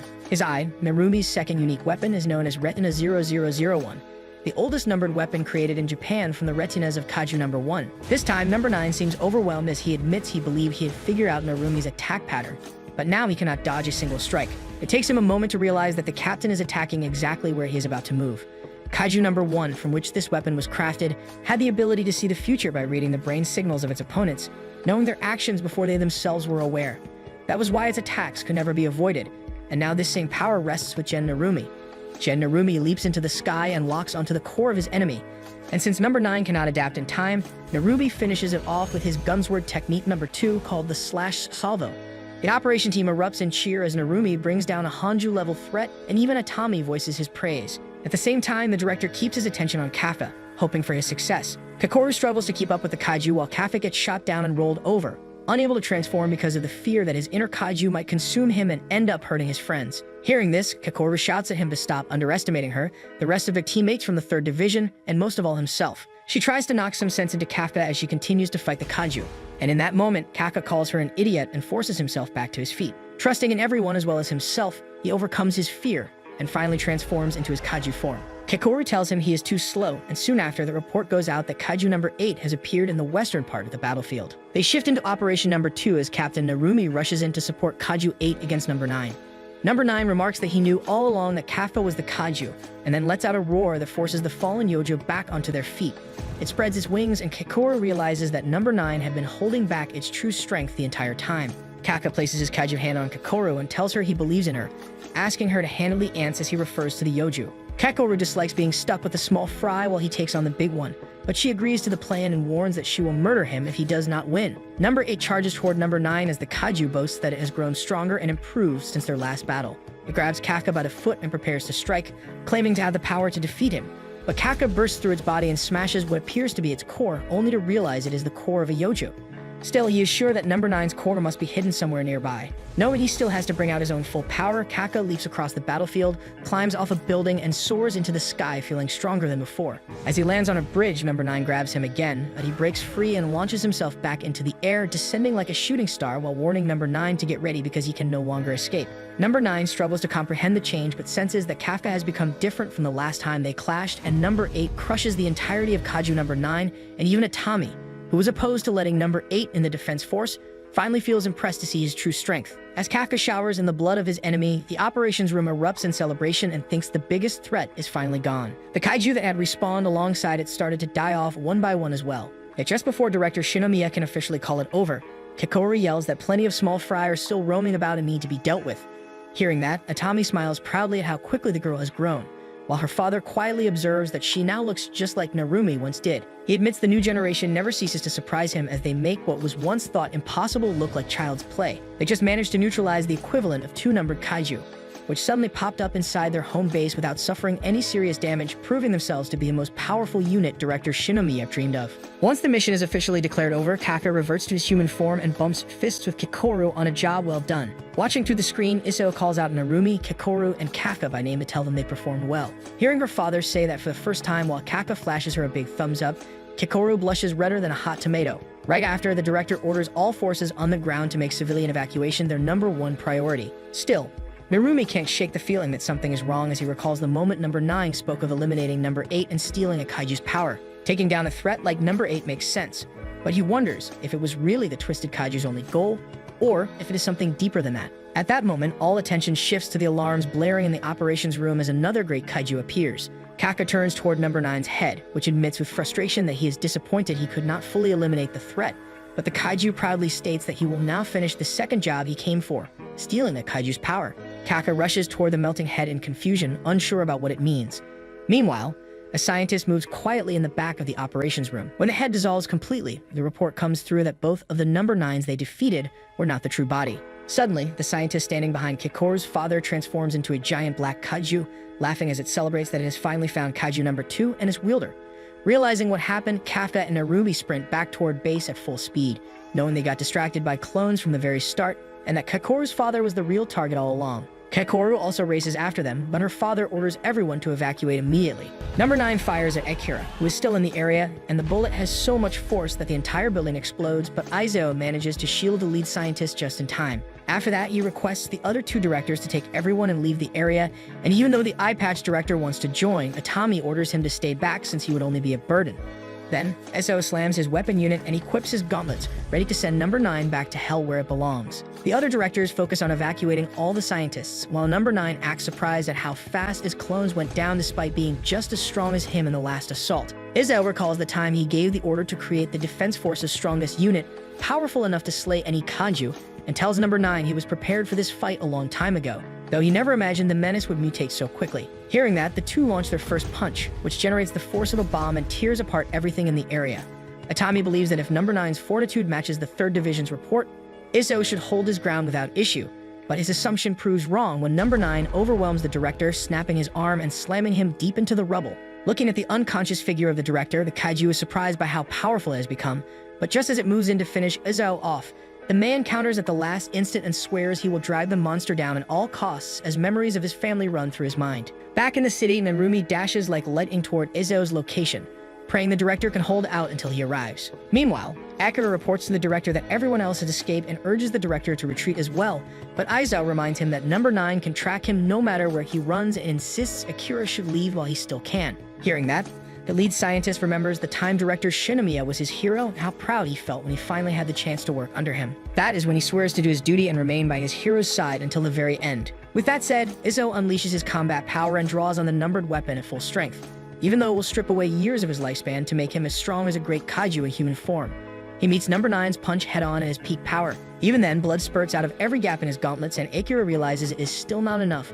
While number 9 grins, enjoying a taste of power he plans to absorb soon. Spotting an opening, Izzo surges forward with an uppercut technique called Rising Blast to number 9's chest, then follows with a jab to its twisted face that shatters its jaw and rips the head from its body. While he struggles with the recoil, the kaiju calmly compliments him and demands more before suddenly striking at the director. Akira quickly removes the safety limits on Izzo's arms, barely allowing him to block against the punches number 9 unleashes at terrifying speed. Izzo cannot withstand the assault with his bare arms, so he activates a shield, but the headless monster smashes through and launches him like a rocket, giving him a painful reminder of how weak he has become compared to his strength back when he fought alongside Kikoru's mother. Number 9 snaps him out of it with another gut-wrenching punch, and Akira warns him of the combat power drop from the damage to his vitals as he tries to repair it with the suit. But he soon realizes it is impossible to fix the damage in time, and there is no way the director will survive until Captain Narumi gets there. Just then, Izzo forces himself up and declares he will take it down while explaining that stalling for time is no longer an option. He commands Akira to shift his suit into full offense mode, and the scientist realizes he has already merged his arm with number 2's muscles and warns him he will never be able to fight again. But Aizo accepts the consequences, knowing he achieved his dream of creating an incredible defense force full of talent from the next generation. He sees it as his last job to take down number 9 with everything he has, just like Kikoru's mother brought down number 6 on her final mission. However, number 9 nearly snaps his back in half in the middle of his power-up, and the shock drags Izzo into a memory of when Kikoru surprised her mother by saying she wanted to join the defense force when she grew up. Izzo said it made perfect sense considering the family she came from, and his wife teased him that he sounded proud. She admitted she was worried about Kikoru taking on such a dangerous job and promised to make Kikoru so strong she could survive anything that came at her, while it would be Daddy's job to spoil her like a princess. Back in the present, Izzo calls up blood, but he uses sheer willpower and the regret of never being the father Kikoru truly needed to lift 9's hand away. Akira watches the monstrous level of magnetic waves released from the director's body and is shocked when he realizes what it really means. Before number 9 launches another punch, Izzo turns to his final resort to finish off the menace once and for all and make a future for Kikoru, where a threat like him no longer exists. Right after his gauntlet makes contact with number 9, he sets off a direct energy blast, same as the one kaiju number 2 once used to wipe his city off the map, and Aisemi is stunned that Aizo would use it, knowing full well he might die in the blast. Akira regains hope in that instant when he sees the attack expose number 9's core, but number 9 commends his effort and reveals he is already prepared for something like it. The kaiju's body twists into a defensive form that resists the attack entirely, but Aizo is not finished yet. He had his other gauntlet charging the whole time, and number 9 refuses to believe it is even possible for a human to use that kind of power twice. The second blast lands clean, and a bright bolt of raw energy goes flying into a building at lightning speed, with an impact so massive that both Kaka and Narumi feel the shockwave all the way on the other side of the city. As the dust settles, Akira rushes closer to check on Izzo's condition, and he is horrified to see the director stand there half dead, while number 9 melts away, disappointed that even his strongest defense could not survive the attack. Seeing that, Akira tells director Shinomiya he won, but number 9 cuts him off, mocking that the human might have truly defeated him if he had the body of a kaiju. Even though the core is right in front of him, Izzo is too exhausted, and Akira helplessly watches as number 9 devours him whole. By the time Kaka and Narumi arrive, they are relieved to see the director still alive, until Kaka senses something off. He suddenly yells at Narumi to get back because the thing standing in front of them is not Kikoru's father anymore. He barely manages to shove the captain out of the way as the monster fires one of kaiju number 2's devastating energy blasts, and Kaka wonders if number 9 was ever capable of such destruction before. In frustration, Narumi shouts at the director to come out already, but number 9 pulls out the earpiece and asks if he is talking about the human he killed and fused with. Kaka and Narumi refuse to accept it, but Kikoru screams the words the loudest as she blasts down from above. Seeing her reaction, the monster instantly realizes she is his daughter. It exposes a bit of his face to freeze her in shock. but Narumi steps in to stop the fiend from messing with his subordinate. But number 9 simply stands there and observes the captain, who once destroyed his clones with ease, now struggling to even scratch his new body with every technique he uses. In that moment, he remembers when director Shinomiya told him about his plan to retire after building the strongest unit in history, and entrusted the duty of protecting the nation to him. Narumi swears he will honor that promise and neutralize the threat, but number 9 suddenly recalls it is time to leave and spreads its wings because of the rejection response triggered after a fusion. That statement makes Narumi furious, and the captain slams the monster into the ground with all the power he can muster, but number 9 makes it painfully clear that his weak attacks only work on small fry with low defense. As it charges another energy blast strong enough to erase the captain from existence, Kaka smashes in with maximum power, yet number 9 blocks it effortlessly with a single arm. Kikoru shakes in fear as she stares at the thing that stole her father's life, now wearing his face while fending off the strongest fighters in the First Division. After Kaka lands another heavy punch to its chest, he realizes that even a numbered kaiju like himself and Captain Narumi together are still nothing compared to number 9 after its fusion. The big black kaiju strikes back with so much power that blood spills from every inch of Kaka's, forcing him to fall back. With that, the monster prepares to leave again. But just then it tilts its head in confusion as its right arm suddenly drops off, giving Narumi a bit of hope. At that moment, the captain shouts for Kaka to take advantage of the opening and pushes his numbered weapon deep into its body. Because the rejection response after fusion keeps the kaiju from hardening, the blow sinks in hard. However, when Kaka smashes the scales on its flank, number 9 realizes the real danger is not Narumi, but kaiju number 8 standing before him. Charging up his strongest punch yet, Kaka swears he will never let him claim the director, and as memories of Kikoru and her father flash through his mind, he yells that it is far too cruel to her before unleashing a strike that blasts the monster back. Just then, as number 9 accepts he cannot recover from the rejection response while number 8 lives, Kaka drives another crushing blow into its core, tearing off its left arm as well. Next, Kaka and Captain Narumi rush in together to finish it off, but before they can, the kaiju's body splits open. With a mocking farewell, it self-destructs, the explosion hurling Kikoru away and wiping out everything nearby with the unleashed energy of number 2. After the dust settles, number 9 loses more than half of his body because of the rejection response's effect and realizes he cannot push himself any further. But when he turns around, the strongest warriors of the First Division are still standing ready for payback. The duo tells him it is time to go back to hell. But just then, the kaiju remembers there was something he could have done from the start. Splitting into two, the beast aims energy blasts toward Akira and Kikoru, forcing Kaka and Narumi to rush in and shield them. With that chance, it takes off while using Aizo's face, declaring that the age of the kaiju will begin the next time they meet. The explosion throws up a huge cloud of fire and smoke, but Kaka survives and looks over to see that the captain is safe as well. Number 9's final words repeat in Kaka's mind, and it makes him furious that the kaiju said all of that while using the face of Kikoru's father. Dropping to his knees, he screams in frustration, and his voice echoes throughout the ruined city as soldiers remain frozen, stunned that the monster escaped after taking the director's life. Later, word spreads across Japan that the head of the defense force, Izo Shinomiya, lost his life in the recent kaiju incident. A grand funeral is held for the man who fought until his last breath for the nation. But Narumi and Kaka carry the heaviest grief. Director Atami commands his men to fire their guns in respect, while every soldier on duty raises their hand in tearful silence. Narumi remembers the last time a great kaiju appeared. Izo jumped down from above and shattered half his body with a single punch, leaving his squad staring in awe. Many years after that, when Narumi rose to become the strongest man in the defense force, he entrusted him with the duty to protect the nation he loved. After that memory passes and the ceremony ends, Kaka notes that Kikoru never showed herself. Back inside the director's office, Narumi gently asks Kikoru if she is sure she will not pay her respects. But the girl says she couldn't do anything because she was too slow and weak.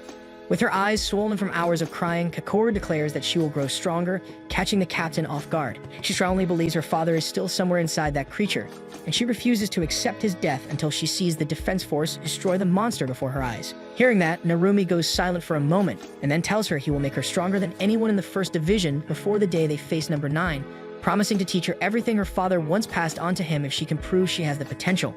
Kaka listens in from outside the door the whole time. Looking down the black scar on his hand, he quietly pulls on his glove and swears to do his best as well. Deep underground in the defense force, Akira leads Director Atami into a top security chamber and reveals a project Director Shinomiya had ordered them to build in secret. Shinomiya's instructions were clear that if anything happened to him, the work was to be shown to Atami. The director curses his late friend for leaving behind dirty work, but he commands the scientists to push the project forward, declaring it will be vital for taking revenge against number 9. At the training hall, Kikoru throws herself into battle with her staff against Shinano, but the woman blocks every strike with ease and checkmates her without breaking a sweat. That is when Kikoru realizes how dangerously good the squad leader truly is at keeping enemies out of her range, which allows her to use her massive machine gun on the battlefield. Watching from the side, Narumi sighs in boredom and asks the girl when she plans to beat all the squad leaders and reminds her that every one of them has the talent to become a captain someday. He gives her 1 month the time it will take him to finish his game to show she's above them, because she won't get anywhere if she can't even do that. While the captain acts smug, the vice captain boots him in the back and reminds him to take his own job seriously. Meanwhile, Kagoro asks Shinano to spar with her again, surprising the woman with her attitude. Though she doubts the brat could close the gap in just a month, seeing her boldness makes her excited as well, and she invites Kikoru to come at her anytime. Just then, Hasegawa asks Narumi if he officially intends to recruit Kaiju number 8 into the defense force. But before the captain can answer, Akira's voice comes through the comms with an update about Kafka. Back at his apartment, Kafka digs through old belongings and feels a heavy wave of nostalgia as he sniffs his old clothes. At that same time, the captain and vice captain receive the troubling report that Kafka's transformation is progressing, and after the last battle, part of his hand never turned back to human form. Though they are not sure, the scientists fear that he may lose his human side one day. Hasegawa asks if Kafka is even aware of this risk, and asks where he is now, to which the man explains that he requested temporary leave from the base to take care of important things back home. Back at his place, Kafka digs through his trash when a thought suddenly hits him, and he scares the guards by loudly requesting to visit one last place. Riding his scooter down the road, he is tailed by the men in black who watch him goof around the entire way until he arrives at a site where the cleanup crew is working. While his old friend Toku struggles with the new heated chainsaws and says that the giant corpses make him feel like an ant in comparison, Kafka runs at him with the kind of positive energy that instantly puts smiles on everyone's face. He explains that he got Toku's location from HQ because he wanted to return his old books on the Defense Force recruitment exam. While Toku is shocked that he still has them, Kafka is more amazed by the new models of the chainsaws instead. The crew asked about his new life, but Kafka excitedly picks up one of the heated saws and tries it out, amazed by how powerful it feels compared to the old stuff. Just as one of the guys says that they are harder to use around blood vessels, Kafka slices cleanly through like a pro, so Toku brags that his buddy worked in the business for 10 whole years. Next, Kafka enjoys Mitsu's complaining that he got stuck with the dirty work after he left, but when Mitsu tells him to leave the defense force because he's a bottom feeder there, he could be a superstar in the cleanup crew. Hearing that, Toku blasts in with a water hose and laughs like a maniac as he says that he deserves it for yapping too much. The weird scene leaves the men observing Kafka completely baffled, wondering just what kind of life the kaiju man is living. Later, he waves goodbye to his old crew while Mitsu sighs and wonders aloud what will become of the defense force now that director Shinomiya is gone. He always thought of the man as unbeatable, and now he is even considering moving to another city, even though he feels bad leaving Kafka behind. When he tells Toku to do the same for his daughter's sake, Toku yells back in fury and refuses. He vows that he will never run away because someone needs to be around to clean up the pieces once the defense force tears number 9 apart. Stunned at his courage, Mitsu says Toku can be surprisingly cool sometimes, even if he is a drunk who is drowning in gambling debts. But Toku walks on with complete faith that Kafka and the defense force will take revenge on number 9. Back at headquarters, Kafka steals his resolve and swears he will defeat number 9 the next time they fight no matter what it takes, because he refuses to lose anyone dear to him anymore. Just then, Captain Narumi drops down on the bench beside him and bluntly says he can't allow him to stay in the defense force. If Kafka keeps transforming, there's a chance his body may never return to normal, and Narumi refuses to make a subordinate fight under that risk. However, his words flip in the next instant as he grabs Kafka by the collar and tells him to fight for the defense force anyway. He makes it clear that he does not care if Kafka turns into a kaiju because he will kill him himself when that day comes, and that is proof of how much he wants number 9 destroyed. He believes Kafka feels the same since both of them witnessed what the monster did that day with their own 2 eyes. Kafka replies that he also has a goal he is after, and the director was the only one who bet on him when no one else would, so he is ready to face anything to honor that chance. Hearing that, Narumi puts on a serious face and tells Kafka to follow him for training, declaring that it is time for the defense force to make their move. Meanwhile, at the 3rd Division, Vice Captain Hoshino walks up to the half-dead body of Kaiju number 10 in a giant chamber and asks the beast if it enjoyed its nap. The lab scientists grow uneasy as Kaiju number 10 shows a fortitude of 5.7 even in its current state. When it spots the vice captain of the 3rd Division, it growls, but Hoshino tells him he is not going to impress anyone like that and warns that if he tries again, he might consider annihilating him a second time. The kaiju laughs and calls him the Katana Man, arguing that he is different from anyone else he has fought and even admitting he once wished to win and devour him. The operation team's lady, Okanoji, advises Hoshino to be cautious since they cannot predict what the kaiju might be planning. So Hoshino drops the act and gets straight to the point. He tells the kaiju about one they have named number 9, shows him a picture, and orders him to open his mouth if he knows anything. Number 10 agrees and reveals a shocking truth that number 9 is the one who created him. He then demands something in return, asking to be released from prison so he can fight alongside them.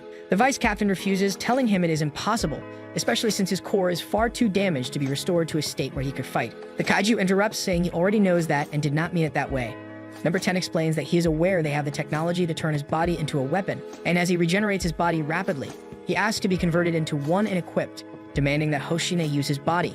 Hearing this, even Captain Mina looks startled while the operation team's officer warns Hoshina that it could be way too dangerous, since there has never been a case of converting an intelligent kaiju into a weapon, and above all, they cannot predict what effects it might have on the wielder. The kaiju argues that his battle with the vice captain felt like a dream, but Hoshina tells him to shut his mouth because all he felt was boredom. Number 10 refuses to believe it, saying he could tell that Hoshina was definitely enjoying the fight and insisting he is just like him. The kaiju explains that for him, it does not matter whether the opponent is kaiju or human as long as the battle is thrilling and satisfies his desire to fight. Hoshina tells him to wait and that he will need some time to answer his request, then leaves the secret research lab.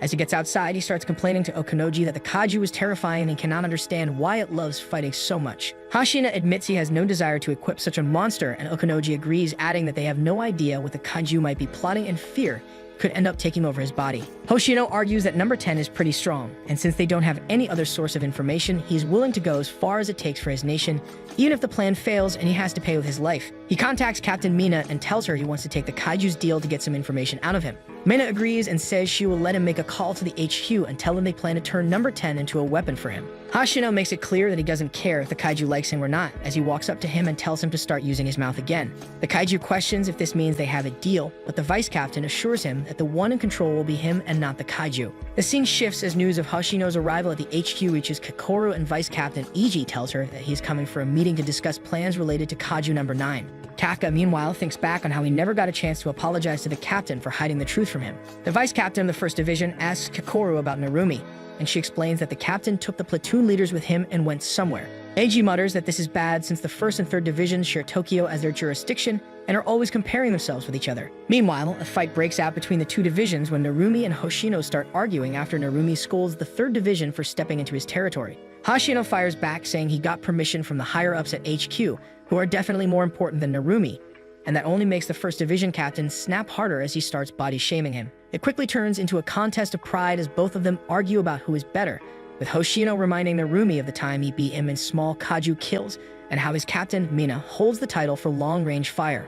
Narumi ends up losing this war of words, where he admits he never liked Hoshino and tells him to leave, but before the mood can sink further, his own vice captain, Eiji, steps in and smacks him on the head. The 1st Division immediately pays respect to their vice captain, while Eiji calmly takes Hoshino along to the leaders' conference, where they are waiting for more information on number 9. Everyone, including Atami, takes their seat, while those stationed in other cities join the conference through calls. The meeting begins with how the Eastern Japan forces will strengthen their defenses against kaiju number 9. In the middle of it, Captain Jura snaps at Narumi for yawning during such a serious discussion.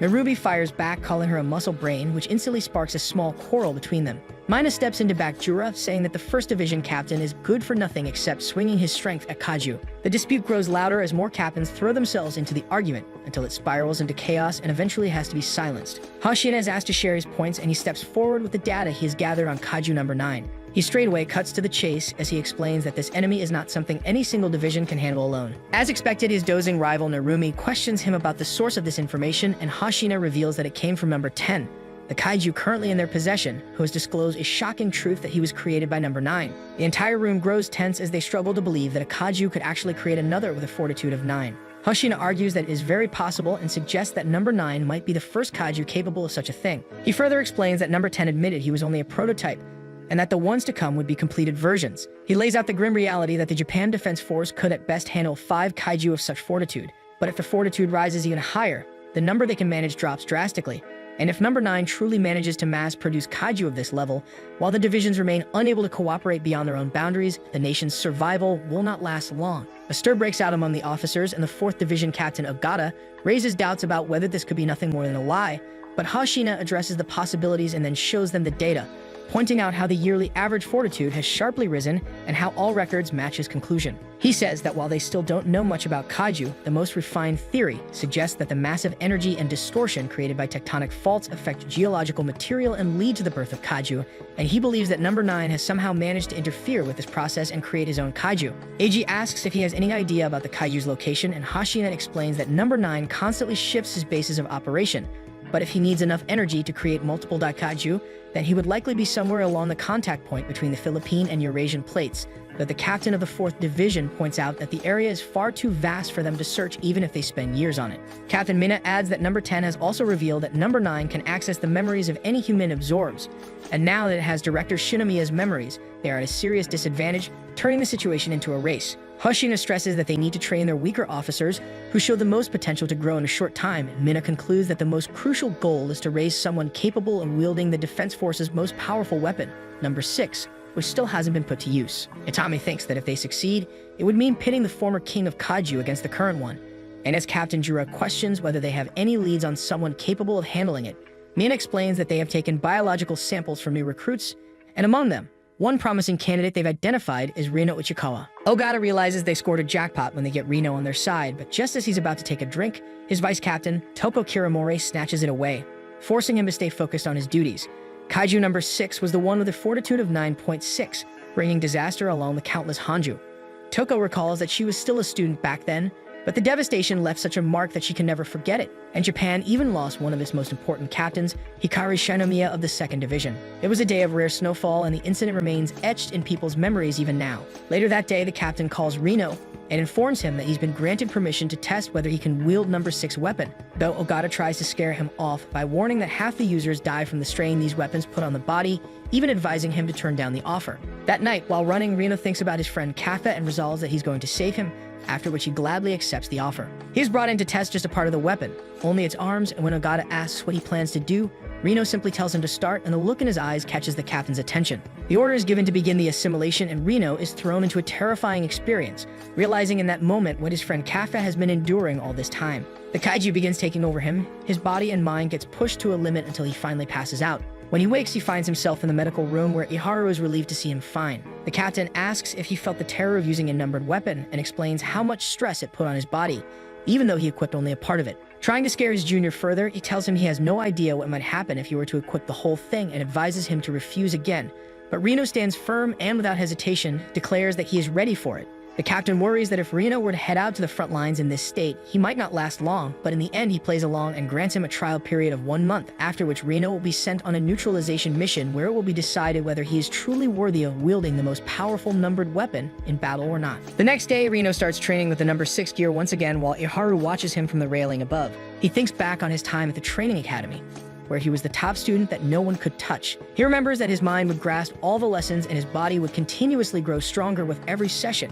And that made him think that he could easily join the likes of captains like Mina, Jen, and Izzo, but then he snaps back to reality and sees Ren falling down after yet another failed attempt and realizes that the main character of this story isn't him anymore. 1 month later, Ren actually manages to equip and bring his numbers up to actual combat level and is sent off to a neutralization mission as promised. As he prepares to activate his suit, Iharu notices how it's releasing a freezing cold aura, and Ogata complains about wanting to teach the young boy a lesson by giving him an impossible task and wonders if he is what they call a genius. Vice Captain Toko says that if it were any other division, he would have been arrested for this. But thanks to the 3rd Division's data, they can confirm that Ren's growth rate is even greater than that of Mina. After that, Ogata tells Ren that he will be working with a platoon to take out the Mole Type 67 Hanju with a fortitude level of 6.4, and if he can't neutralize it properly, he will step in and do it himself, and reminds him that this is his chance to prove that he can actually use the number 6 suit. With that, Ren jumps down with his squad and charges straight for the massive kaiju in the center. On his way, he remembers Ogata setting a 10-minute time limit for him to use the suit because it can shorten the wearer's lifespan. This makes him desperate for results, and he ends up running into a smaller kaiju on his way. He decides to jump to the side and finish it off with a few strong shots, but unfortunately, he's still not accustomed to the new ice powers of number 6, which make him fall on the ground instead of jumping cleanly. The monster takes this chance to stomp him, but Iharu follows up by increasing his output and stops the Yonju in its tracks with the other members. Ren uses this opportunity to shoot the monster with an icy blast and then jumps over it before freezing his feet for support over a tree and finishes it off with a single shot that destroys the monster's core and leaves Iharu surprised. Seeing this makes him frustrated with himself, and he wonders why he can't defeat such a weak kaiju in one shot like Ren. He spaces out and one of the monsters almost eats him, but the other members save him just in time by opening fire. While firing back, Iharu thinks to himself that it all started once he joined the defense force and saw his growth coming to a stop. He would constantly get beaten by others, and for the first time, he saw what real talent looks like while thinking about people like Kikoru, Haruchi, and Aoi. He thinks that he realized that he didn't have what it takes to be at the top of this field. But then he met the real monster, Ren, who completely outgrew him in the months of joining the force. All this thinking leads to the Yonju managing to strike Iharu with its tail, and it sends him back into a tree. Ogata reminds him not to force himself using a drone and says that it's important to know when to retreat as well, but this makes Iharu think just how pathetic he is right now. The monster doesn't let him rest, however, and starts charging at him. But just before it can turn him into a pancake, Ren jumps in and shoots back at the massive lizard. He thanks Iharu for helping him earlier and tells him to leave the rest to him. But hearing this makes Iharu panic as he internally begs him not to leave him behind. After that, Ren engages with the massive Hanju at the center of this mission and unleashes the max power of number 6 that he can't at the moment at 43%. With that, he jumps down towards the massive monster, which tries to stomp him and sends a tree flying towards Ogata's camp. But Ren simply sidesteps and freezes one of the monster's legs by simply touching it. He then starts running up and jumps over it to get a good shot at its core, but realizes that the monster skin is too hard and it regenerates way faster compared to the smaller ones, and that he would need more power to finish it off, and increases the suit's output to 46%. He then shoots the monster and leaves a massive hole in its leg before increasing the output even more to 51%.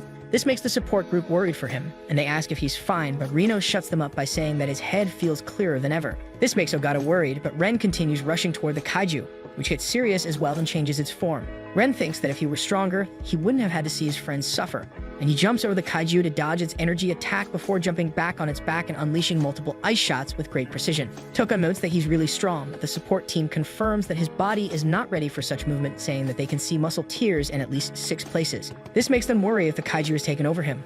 But Ogata says that it's simply just who Ren is and explains that using the numbers brings out the true potential of the user's mind and body, and it amplifies everything about them, and that's why one needs to be able to control themselves, otherwise their own desires will destroy their body. Hearing this, Iharu starts walking towards Ren while thinking that when he first failed to control number 6, a part of him felt relieved, and this makes him feel like an awful person. On the other hand, Ren thinks about what's happening to his body and how it's in extreme pain, but he can't stop his own thoughts about needing more power and doing it. As this corruption continues, he jumps down into the forest and instantly freezes everything around him in a 50-meter radius. He stops anyone from helping him by creating massive ice structures with his attacks, and Ogata notes that his incredible sense of responsibility is making him take on all the burden himself. With this attack, Ren manages to freeze almost 35% of the Hanju's entire body and starts attacking it faster than it can regenerate. But the support team confirms that he now has 16 muscle tears and at least 4 fractures, and if he continues with it, his body will give in. Back on the battlefield, Ren continues shooting at the monster and jumps over it, only to realize that his left leg is all messed up from overusing number 6. Seeing this, Ogata tells Ren that this is enough and tells Toko to back him up, and says that he will be joining the battle now. This makes Ren feel like a failure, and he curses his weakness while thinking that he will once again lose everything. But then Haru shouts on the intercom and begs the captain to give him and Ren a little more time. He then rushes towards Ren, while breaking the ice on the way like it's nothing. This makes Ogata surprised, and he asks the support team about his output numbers, and they say that it's at 24%. Ogata wonders how a mere 24% output could be this strong and decides to hear him out. On his way, Haru says that Ren is always honest and hardworking, and he cares about his comrades a lot to the point that it makes him jealous. But that's also why he knows that Ren can pull this off. He eventually reaches Ren and gets him out of there by putting him on his back and running away until he comes back to his senses. Once he's awake, Iharu tells him that he got some time from the captain, and right now, their senior members are distracting the massive kaiju for them so he can defeat it and officially use the number 6 suit. He tells him that he will get the core to a point where he can attack it directly and strike it from a distance. Ren says that that would be really dangerous, but Iharu headbutts him before throwing him on the ground and tells him not to underestimate him. He then reminds him that he's the older of he too, so Ren should shut up and rely on him. Hearing this, Ren gets back up and tells Iharu that he's amazing because whenever he's feeling down, he always gets him back up and looking forward in the right direction. And with that, Iharu tells him to get ready because their mission is going to overtime and jumps off towards the massive Hanju. Meanwhile, Captain Okanaji is stunned to learn that Reno has made a full recovery with his brainwaves back to normal. Yet he points out that his body is already in a mess and he might not be fit to fight. He adds that they would still need to expose the core for Reno to fire, but with Iharu at only 24% unleashed power, the plan looks impossible. When Iharu fires the Hanju, it howls in pain from the shock, and the captain grows suspicious enough to request another reading of his combat levels. They find them suddenly above 40% until Iharu stumbles and crashes back down to 20. In the very next instant, he springs up again and his power surges high, which leaves the captain baffled at how unstable it is. Vice Captain Toko points out that it seems to spike whenever Iharu gets into a certain zone, making the captain wonder if he is of the same type as himself. He begins to see a bright future in the boy if they can teach him to control it. Iharu recalls how he was never the genius or hero he once thought and always found himself stuck at a dead end. This time, however, he decides to smash through the wall, holding him back, and lands a crushing blow on the Hanju. He then gets thrown aside but manages to grab a tree branch, swinging himself with enough momentum to launch straight into the water. The guy wastes no time and leaps right back onto the Hanju as he is fired up with excitement to catch up to Reno. His body starts to overheat, but he still manages to expose the core, giving Reno the perfect chance to fire and finish what they started. As the battle closes, the captain suddenly finds himself slipping into old memories, recalling the time when Hikari, Kikoru's mother, came to him in the library and started annoying him. Ogata teased her by asking if she had won another of her eating contests, But she explained instead that the lab tests revealed her cells had compatibility with number 4, and that she was scheduled for a huge test the next day. She was full of energy and determination, excited that it might work out because if it did, she could help more people survive and take down even stronger kaiju with ease. After that, she asked what he thought about her chances of success. Hogata now regrets not knowing what the future held, because if he did, he would have told her not to go through with it. Yet back then, he encouraged her instead and said he believed she could pull it off. Even now, he cannot help but wonder if she would still be alive had he stopped her that day. Once the Hanju is destroyed, Haru rushes over to Reno, and the team enjoys their well-earned little victory together. Watching them, the captain turns to Toko, admitting that he feels jealous before breaking down in tears over how wonderful it is to be young. Toko mocks the captain for acting like that in front of his subordinates, snapping him out of his daze as he quickly congratulates Reno for passing the test and entrusts him with a role in protecting the nation's future. While Haru smiles with pride and Reno breathes a sigh of relief. Toko then argues that she thought he wanted to lecture Reno about responsibility since he had been so eager to sacrifice himself, but the captain shrugs it off, saying there is no need because Haru has already taught Reno that in his place, which he believes is far better than having some old geezer ramble on in a boring way. Later that night, Captain Mina calls Ogata to ask about Reno, and Ogata describes the boy as pure-hearted yet stubborn, but above all, someone with friends he can truly rely on. He adds that Reno might be their best shot at wearing number 6. Mina admits she doesn't want to see him die, which is why she asks for his thoughts since Ogata is one of the most cautious when it comes to the number weapons. Ogata then pulls out some photos and remarks on how strange it is for a new number wielder and someone with abilities like his to appear at the same time. He assures Mina that he will pass down everything he knows. As one of the survivors of that tragic day when so many soldiers, including Kakoru's mother, were killed, he now considers it his destiny. The next day, news of Reno spreads everywhere, leaving his former teammates at the 2nd Division base in shock. Over at the 1st Division, Kaka refuses to believe that his friend will be forced to fight this scary number 9 and protests to his vice captain that it is far too dangerous. Kakoru suddenly strikes him from behind with a heavy punch, telling him to stop underestimating his friends. She then heads off to train even harder so she doesn't fall behind Reno and instead grows strong enough to surpass him. That night, Kaka goes out for some late stamina training, lost in thought about how much Reno has grown and questioning his own worth. He worries that he only matters as Kaiju number 8 while being useless as just himself. Out of nowhere, Vice Captain Hoshino appears, asking if he is sulking and startling Kaka so badly that he nearly jumps out of his skin. He is caught off guard as Hoshino suddenly launches a surprise attack that almost slices his throat. Hoshino says he has finally taken his revenge for Kaka keeping his secret from him, declaring that they are even now. Still, he thanks Kaka for saving the 3rd Division by transforming in front of everyone despite knowing the dire consequences that came with it. The Vice Captain then brings up that he has learned about what is happening to Kaka's body and warns him that he might never return to normal if he keeps transforming. He tells him that he will take down number 9 himself so Kaka won't have to push his body that far. As he walks away, he advises Kaka to follow the path of Kaka Hibino instead of Kaiju number 8, even if it takes him much longer. Kaka begins to tear up as he realizes how caring the Vice Captain truly is despite always acting harsh.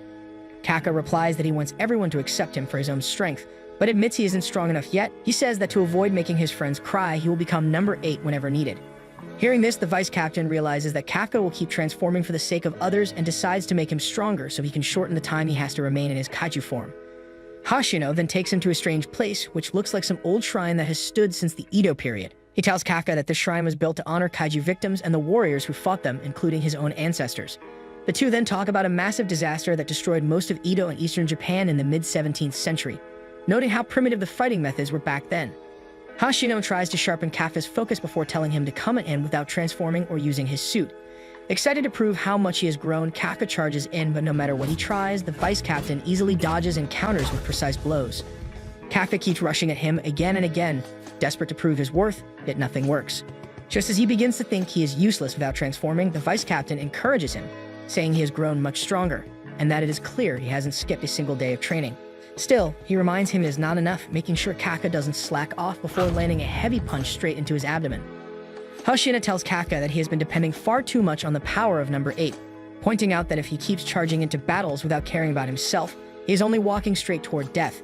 He strikes Kaka again with the same technique Director Shinomiya once used on him. And when the guy questions it, Hoshino explains that this is the Defense Forces squadron-style combat, which is an unarmed melee technique built from generations of anti-kaiju fighting methods and perfected by the director himself.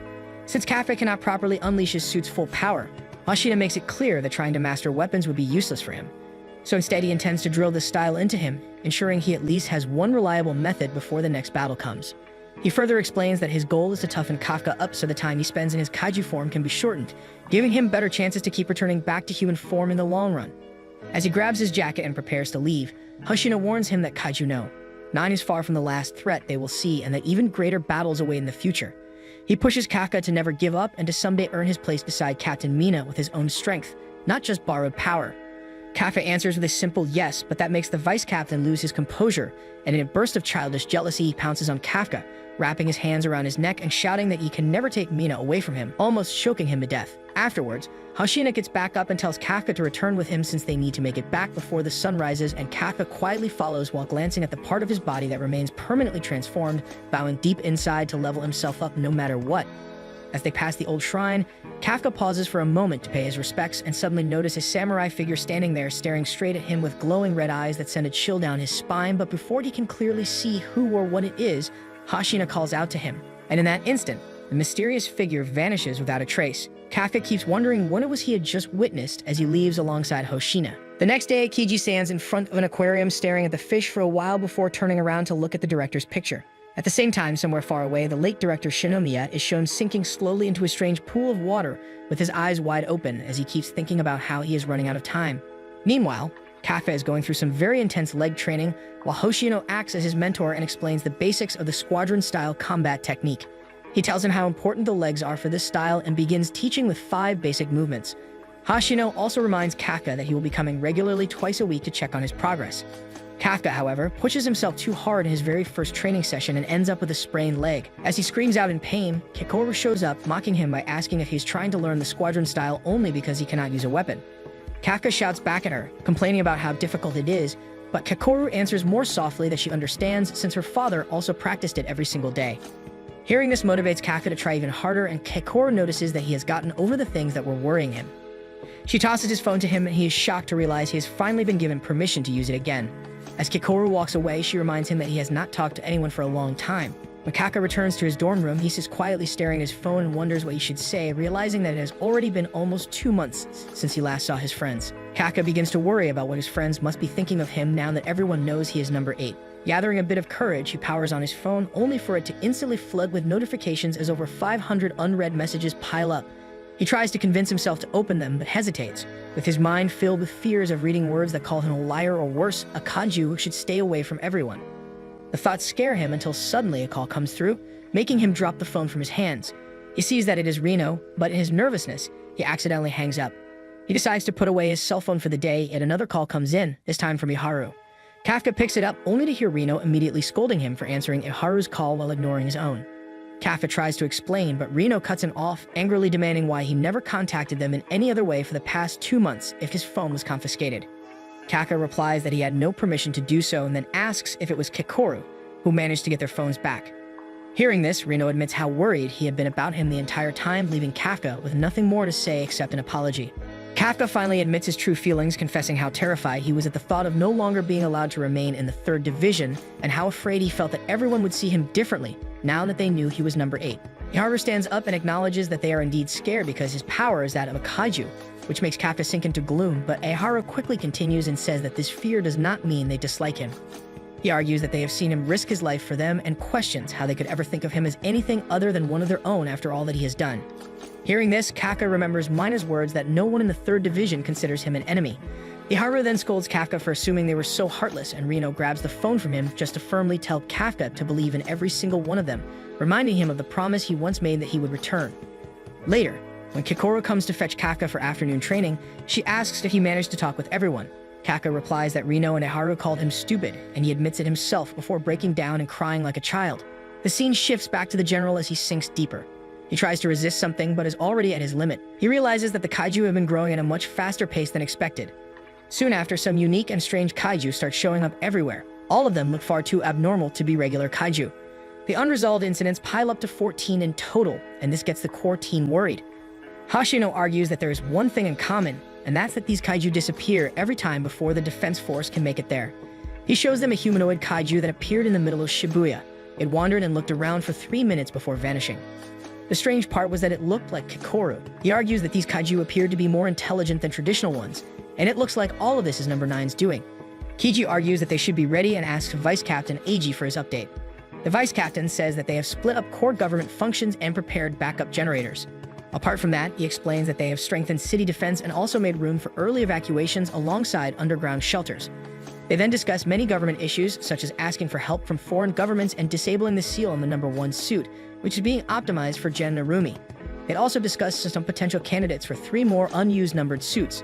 Hearing all these updates makes Kiji anxious, and he feels frustrated about being this old. Meanwhile, as the last of General Shinomiya's body starts to fade away, he entrusts everything to his subordinates, including Narumi, Mina, Kafka, and the rest of the young warriors, along with his very own daughter.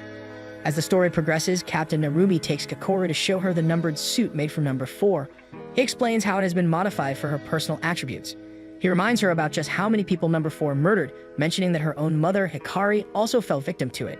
Kikoru vows to avenge her father as she accepts the numbered weapon. She calls out for her mother to help her, who died fighting this very kaiju from which the weapon was created. 3 months pass by after those strange, unresolved kaiju incidents. Suddenly, there's a strange absence of any kaiju at all. A girl whom Kafka once saved is seen drawing his picture. She tells her mother to stop worrying, as Mr. Kaiju will come and save them from number 9 when it attacks. At the same time, at the Area Maritime 17th base, a researcher gets worried when the ground shakes. He thinks of it as an earthquake. His colleague tells him not to worry, as it is only Captain Narumi and Kikoru training with each other in the training room. Even Vice Captain Iji does his best to train the rest of the army. Kafka also makes steady progress, and when he uses his newly learned technique, he feels proud because he sees how much he has improved. Hashino, however, tells him to hold the sack before he strikes, and Kafka ends up punching so hard that the sack and he are thrown flying together. Hashino then proudly points out how much he still has to learn. Afterwards, it is lunchtime and Kafka takes his meal up to the roof, planning to eat alone. He looks around and finds Captain Mina sitting there eating by herself. The other wants to join her. He stops himself as he realizes that her once friend is now the strongest female captain, but Mina calls him over and asks him to sit beside her. He sits in awkward silence and tries to break the silence as he mumbles that it has been a while since they last met. Mina notes how quiet everything feels and how calm life is now without kaiju. She admits, however, that she knows this may be only the calm before the storm. Mina says it feels like the kaiju might be gone for good, and this takes Kafka back to his memories of their promise to wipe them all out together. He smiles at the thought, but suddenly turns serious and calls her ma'am. Mina tells him it is fine and that he doesn't need to call her that since they are alone. They talk about how wonderful life would be without kaiju, and Mina reminds him of the day the alarms went off and he came rushing to her for safety. She admits it was kind of embarrassing for her, but Kafka argues that she was the vice captain of his imaginary division, and it was only natural for him, as her captain, to worry. She replies that he was always in the lead, smiling to make her feel better, even while he was scared himself. His words back then made her feel that even if a kaiju appeared, he would handle it, and because of that, she was never afraid. When Kafka jokes that his younger self was pretty amazing, Mina points out that he is still the same, and just as amazing when he protected her base. She then stands up and says that Hoshina told her about his decision. She adds that she has gotten stronger, too, and does not want to hide behind his back anymore, making him realize he doesn't have to carry all the burden alone. She ends by reminding him of their little promise to eliminate all the kaiju together. Kafka forces a smile as he watches her leave, and once Mina disappears behind the door, she realizes her childhood friend is still the same, smiling even while carrying pain inside. The next day in Shinjuku, 2 men strolling around come across the kaiju that looks like Kikoru and mistake her for a human, casually asking if she wants to eat something. The kaiju transforms and instantly slaughters everyone nearby in a web-like pattern before letting out a loud scream to summon her allies. That's where this video ends. Remember to like and subscribe for the channel. Thanks for watching, and it'll see you next time.